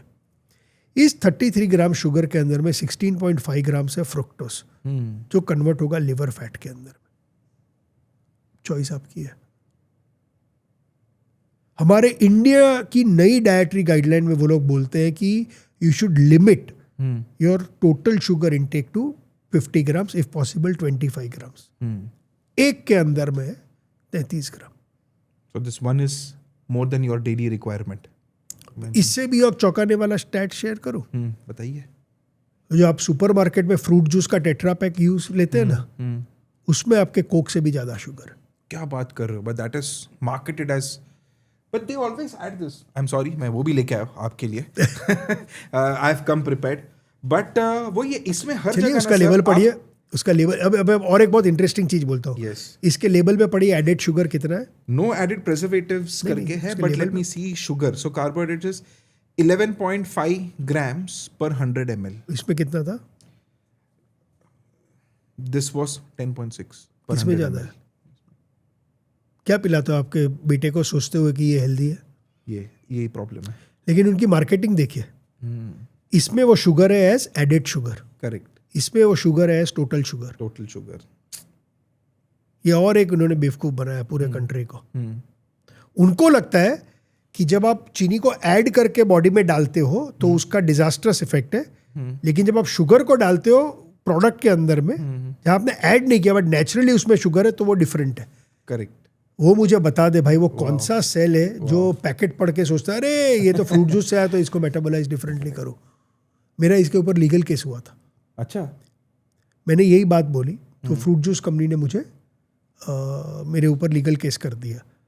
मैं जज को जाके समझा रहा हूँ कि your honour, total sugar and added sugar are the same thing inside the body. तो मेरे को क्या क्वेश्चन पूछा जज ने पता है? Are you a doctor? तो मैंने बोला your honour, this is nutritional information on the back of the pack. It is not suppose to be read by doctors, it is suppose to be read by the common man who is having this. But are you a doctor? Said no your honour, shut up and sit down. अच्छा। मैं वो case हार गया, वो reel मुझे delete करनी पड़ी। क्यों ये मैं आपको बता रहा हूं, जिस हद तक ये मिली भगत है, ये सारे हमारे लॉज रेगुलेट करता है FSSAI। करेक्ट। रेगुलेटर और ये जो सारी लार्ज कंपनीज के बीच में you will always have a lobbyist. बस कब से हमारे कंट्री में फ्रंट ऑफ पैकेजिंग नॉर्म्स आने हैं? फ्रंट ऑफ ये बैक ऑफ द ये पैकेजिंग। तो बैक है, करेक्ट, यहाँ पे रहना चाहिए। और but there are certain countries which do have it. Brazil है, Singapore चिली में है, yes. लॉट ऑफ कंट्रीज है। इसीलिए इंडिया के ऊपर भी प्रेशर आया है। करेक्ट। FSSAI ला ही नहीं रहा है। इस हद तक नाक के ऊपर पानी चला गया है कि अब सुप्रीम कोर्ट ने उसको लास्ट फाइनल डायरेक्शन दिया कि अब तुम नहीं लेके आए तो ये कंटेम्प्ट ऑफ कोर्ट होगा। अभी भी नहीं लेके आए। सोचिए किस हद तक ये मिली भगत है। अभी मैं हाल ही में एक आर्टिकल पढ़ रहा था, तो इनका FSSAI का आर्ग्यूमेंट क्या है पता है? क्या? कि वो नॉर्म्स आप इंडिया में नहीं अप्लाई कर सकते क्योंकि इंडिया में हम कंज्यूम बहुत अलग तरह से करते हैं। तो इंडिया में हम अचार खाते हैं, अचार में वो आप नॉर्म कैसे ला सकते हो क्योंकि अचार तो इतनी छोटी क्वांटिटी में खाते हैं। तो जब वो मीडिया में बात भी कर रहे हैं तो कंपैरिजन के लिए अचार का एग्जाम्पल दे रहे हैं, जैम का एग्जाम्पल दे रहे हैं, केचप का एग्जाम्पल दे रहे हैं। वो तो बच्चा इतना खाता है। फ्रूट जूस क्यों छुपा दिया? कोला क्यों छुपा दिया? बिस्किट क्यों छुपा दिए? उसकी बात नहीं करेंगे। अब उसको लेके ये लोग FSSAI में जाके कहीं ना कहीं कुछ ना कुछ इसमें डिस्काउंट लेके आ जाएंगे। वो फ्रंट ऑफ पैकेजिंग नॉर्म्स आएगा बट कॉम्प्रोमाइज्ड आएगा। पैकेट उठाइए और आपको एक चीज़ दिखाता हूँ। बताइए। उसमें देखिए कहीं ना कहीं एक सर्व साइज लिखा होगा न्यूट्रिशनल लेबल में।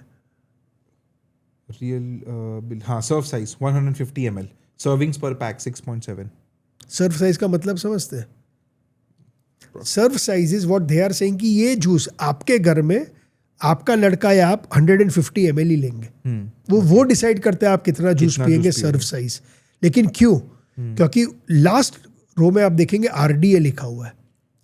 Yes, percentage this is recommended daily allowance का कितना परसेंटेज है। करेक्ट। ये लोग कैलकुलेट करते हैं as per serve size which they set. The regulator doesn't set the serve size. आपको बिस्किट का सर्व साइज पता है क्या है? नहीं, सॉरी पैकेट तो नहीं है यहाँ पे, बट एक बिस्किट। अच्छा, मजा ले किसी बच्चे के हाथ में बिस्किट का पैकेट दिया, उसको बोला एक ही बिस्किट खाने का है। वो तो आपने पहले एक्सप्लेन किया, डोपामीन हो जाता है। It's not possible to restrict yourself in one. किस हद तक? एंड फिर अब जूम आउट करके देखो, we have to be the diabetes and obesity capital of the world, you know. And we already are. मैं इसीलिए बोलता हूँ मैं ओबेसिटी के लिए इंडिविजुअल को नहीं, उनकी ब्रेन को नहीं, मैं स्क्वेयरली ब्लेम करता हूँ रेगुलेटर को और गवर्नमेंट को। उन्होंने ये फूड एनवायरनमेंट को प्रॉस्पर करने दिया है। इसके अलावा उन्होंने इनको अलाउ भी किया है कि वो मिसलीडिंग एडवर्टाइजमेंट की। यार कौन सा ऐसा ड्रिंक है जिसको पीने से आपका बच्चा टॉलर, स्ट्रॉन्गर, फास्टर बनेगा? But that is being marketed उसी तरीके से। बंद करो। फ्रूट जूस, पता है ये फ्रूट जूस भी नहीं है। ये पैकेट को आप ठीक से देखेंगे तो ये फूड बेवरेज है। इसमें ना सर एक स्टेटमेंट है, I want to read this. This contains 20% so and so juice concentrate. It is not even juice. अब कोक भी बनता है कॉन्सेंट्रेट से, ये भी बनता है कॉन्सेंट्रेट से। कॉन्सेंट्रेट में पानी डाला, बन गया। लेकिन वो पिक्चर्स क्या डाल रहे हैं पैकेट में? That is your advertisement and marketing, actual fruit और ये सब, मतलब दिखाना कुछ और, कंटेंट कुछ और। No, don't get me wrong. These companies are all operating as per the laws of the country. They are all operating as per the regulator set by the regulator, which none of them are breaking the rule. Correct. But the regulations are such which allows them to do all of this. Okay. Sir, I'll come to the last portion because I've got a lot of things. But एक चीज है जो it's a bit frowned upon in our country, but it's about alcohol. And there are people who have a bit of alcohol. People sometimes unfortunately go overboard. But is alcohol something which you would recommend? A bit of a quantity? कौन सा type का alcohol जो होना चाहिए? What is your opinion on that? मैंने alcohol के ऊपर भी बहुत काम किया। मैं पर्सनली अल्कोहल नहीं पीता हूँ। Okay. मेरे लेट फादर की one of his last wishes was that we should not drink और smoke, so nobody in my family drinks और स्मोक्स, राइट? जब हम अल्कोहल की बात करते हैं, there are now enough studies. एक फ्रेंच पैराडॉक्स था अल्कोहल में, Okay. कि 1 ग्लास ऑफ वाइन और 2 glass of wine are good for your health. Okay. ये पूरा वाइन कंपनी का मार्केटिंग था, right? First big picture, no amount of alcohol is good for your health. Okay. Okay, that is certain. Okay. However, when a man drinks up to 2 standard drinks a day, Okay. and woman up to 1 standard drink a day, it does not cause you harm. Okay. Okay? जब आप 2 से ज़्यादा drinks में जाते हो तो harm cause होता है per day. Got it. Okay? इसका मतलब ये नहीं कि आपने मंडे ट्यूसडे नहीं पिया तो वेडनेसडे आप 6 पी सकते हो। So long as you men restrict their men restrict to 2 standard drinks a day, and women to 1, it does not cause you harm. Over this, it causes you harm. Correct. जब standard drink की बात करते हैं, एक drink का equivalent is 14 gram of alcohol. Okay. तो up to 28 grams of alcohol, and हर एक ड्रिंक में अल्कोहल बाय वॉल्यूम अलग होगा। Okay. Okay, Got it. Again मैं रियलिस्ट हूँ, हम सोशल एनिमल्स हैं यार। ये ड्रिंकिंग और फंक्शंस में, फैमिली में, whatever, drinking is becoming mainstream now. Correct. So some principles. सबसे पहला principle, whenever you are drinking, first eat your food. ये ड्रिंकिंग का प्रॉब्लम होता है अल्कोहल के कॉन्सेंट्रेशन लेवल से। जब आप खाना खा के जाते हो तो उसके बाद आपने ड्रिंक पी, तो अब स्टमक को पहले खाने को डाइजेस्ट करना है, तो ये अल्कोहल का डाइजेशन और अब्जॉर्प्शन बहुत स्लोली होगा. करेक्ट. तो आपके blood concentration levels of alcohol will take time. लेकिन प्रॉब्लम ये है, जब तक वो ब्लड कॉन्सेंट्रेशन बढ़ेगा नहीं, आपको चढ़ेगी नहीं. करेक्ट. और अगर आप चढ़ने के लिए पी रहे हो, इसीलिए आप 1 ड्रिंक या 2 ड्रिंक पे रुक ही नहीं पाते हो खाना खाने के बाद. आपको 4, 5, 6 ड्रिंक चाहिए, क्योंकि आपको तो वो हाई चाहिए. हाई चाहिए. Correct. Now, as I said, for men over 2 drinks it is harmful. And ये पूरा ऐसा कर्व है, 2 से 3, 3 से 4, ये डिस्प्रोपोर्शनेटली ऊपर जाता है. दूसरा 1:1 प्रिंसिपल. 1 ड्रिंक के साथ 1 गिलास पानी. आप अगेन वो कॉन्सेंट्रेशन को डाइल्यूट करने की ट्राई कर रहे हैं. करेक्ट. तीसरा rule, never mix your alcohol with anything which is sugary. तो भाई रम विथ कोला मत पियो, ओके. वोडका विथ स्प्राइट मत पियो, वो सारे कॉकटेल्स मत पियो, क्योंकि ऑलरेडी अल्कोहल बहुत कैलोरी डेंस होता है. अब उसके ऊपर आप उसमें शुगर भी डाल रहे हो तो एक्स्ट्रा कैलोरीज जा रही. फ्रूट जूस डाल रहे हो या कोला डाल रहे हो या कोई भी, तो अल्कोहल पी रहे हो तो नीट पियो. लास्ट रूल, अल्कोहल पी रहे हो तो क्वालिटी मैटर्स, क्योंकि अल्कोहल भी रॉ मटेरियल से ही बनता है. आपको 1000 रुपए की भी वाइन मिलेगी, 5000 रुपए की भी वाइन मिलेगी. वाइन तो वाइन है, लेकिन दोनों के ग्रेप्स अलग है. एक गंदे ग्रेप से बनते, एक अच्छे ग्रेप से बनते हैं. तो जब आप पी रहे हो अल्कोहल, तो अच्छी क्वालिटी का पियो. तो मोमेंट अगेन घी वाला प्रिंसिपल, एक्सपेंसिव पियोगे तो कम पियोगे. That's true. लास्ट, जब आप शादी वगैरह में जाते हो तो be very very careful. Okay. Because वहाँ इतना ज़्यादा अडल्टरेटेड दारू बिकता है, तो be careful. I am surprise कि इवन अल्कोहल के ऊपर सर आपने इतना रिसर्च किया है. हाँ, which is and for the fact that you actually don't drink. Sir, let's come towards the end of the podcast. I've got some rapid fire questions, this or that or aisa. There might be some which you have answered, but let's keep it really short and to the point. Okay?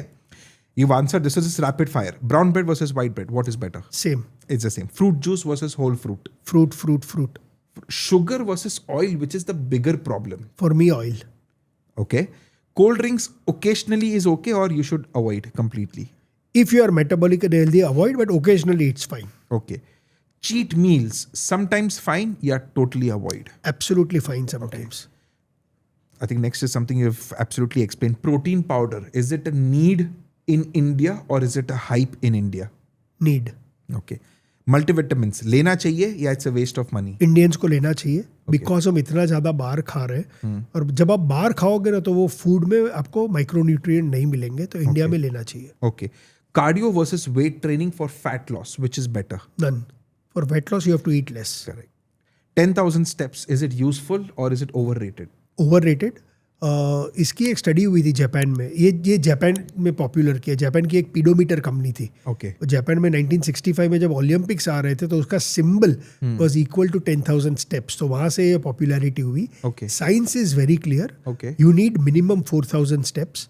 Okay. When you take it from 4,000 steps to 7,500 steps, you have lot of advantages. Okay. For every 1,000 step, your risk of dying from any cause comes down by 12%.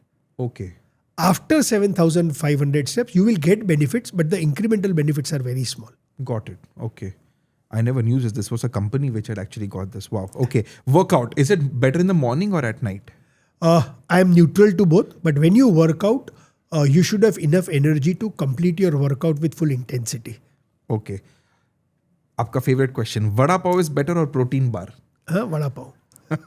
Sorry. चलो ठीक है. This or that? I was joking. Yeah, both are. As I said, if you are eating for your protein requirements, none of them are good. Okay, not even a protein bar. Not You even would a not protein bar. recommend that. यार मैं protein bar के ऊपर काफ़ी काम किया. आप India के जो भी फेमस प्रोटीन बार को लेना है, ले लीजिए. वो 20 ग्राम प्रोटीन के लिए आपको 250 से 300 कैलोरीज दिलाएंगे. जब आप इसका calories from protein ratio calculate करेंगे, इट इज़ 25%. जब हम प्रोटीन शेक की बात करते हैं, वो 25 ग्राम के लिए calories from protein is more then 80%. Okay. तो मैं बोल रहा हूँ, अगर आप प्रोटीन के लिए खा रहे हो प्रोटीन बार, उसके जगह प्रोटीन शेक पी लियो. और अगर आप इंटेलिजेंस के लिए कुछ खा रहे हो, तो प्रोटीन बार की जगह वड़ा पाव खा लो. That's a good logic. Huh? Indulgence is also correct. Agreed. Okay. This or that. Roti or rice. You've come on this. I think I'm neutral to both. Okay. Butter या घी. Ghee. Sugar या तो jaggery. None. None. Okay. Home workout or gym? This is Gym. interesting. Gym, okay. Diet control or exercise for fat loss? You've already answered this. Diet control. Okay. Name 3 things someone should eat for breakfast, lunch, and dinner, according to you. Protein. Proteins, okay. 3 things people should avoid daily for better health. Sugar. Okay. Anything else apart from sugar? So you should avoid, I would say, if you honestly ask me, avoid for better health is excess food. You should avoid excess calories. Okay. 3 simple protein sources for a pure vegetarian. So I would say low fat paneer, Okay. Greek yogurt, Okay. and you can go for peanuts. Peanuts and chana ka mix. Okay. So 3 foods that look healthy but actually are not. Number 1, I would say fruit juice. Okay. Number 2, protein bars. Okay. And number 3, smoothies. Smoothies. Okay. 3 habits that damage your gut daily. 1, eating excess carbs and glucose because that is not the food for your gut. Okay. Number 2, popping a pill at random will. Correct. Antibiotic is like a nuclear bomb on your gut. We've had a podcast on antibiotics. अच्छा हो गया आपने बताया. Yes. It just creates havoc. And number 3, staying hungry for extended period of time. Okay. Last question. 3 things to improve digestion naturally. Number 1, hydration. Very important. Okay. Number 2, eating lot of fiber, which is vegetables and fruits. And number 3, eating any kind of a probiotic in every meal, which is a dahi or a chash or a kanji. Okay. Perfect. Thank you so much. Prashant Thank sir, you, आप Dr. एक तो आप time निकाल के यहाँ के लाए and you have given a master class on nutrition. I must admit you have inspired you. मी. अरे, व्यूअर्स तो thank you. ठीक है but you have inspired me. Thank you you. So much for doing this. My pleasure, yaar. Really appreciate it. Thank you. That was a master class on nutrition. Really, मैंने Desai sir को पहले ही बताया था, sir ऐसा ऐसा. He just told me one thing, Dr. Kapil, I don't care. You bring whatever you want. You ask me any question on nutrition और मैं उसका जवाब देगा. और वाकई sir was extremely blunt. Sir was to the point, precise, and that is ultimately what you want. Certain things जो मेरे मन में एकदम रह गया कि you are the CEO of your own health.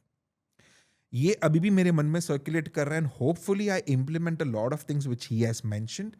And second, remember context is key and dosage is the poison. ये भी सर ने काफी रिपीटेडली बताया पॉडकास्ट में. ये भी बहुत इंपॉर्टेंट है. होप जितना मैं इंस्पायर हुआ, जितना मैं समझा हूं ये एपिसोड में, hope even you guys have understood and even you guys are inspired to take your metabolic health more seriously. तब तक के लिए keep watching, keep sending your love, keep sharing my channel which is Detox with Dr. Kapil.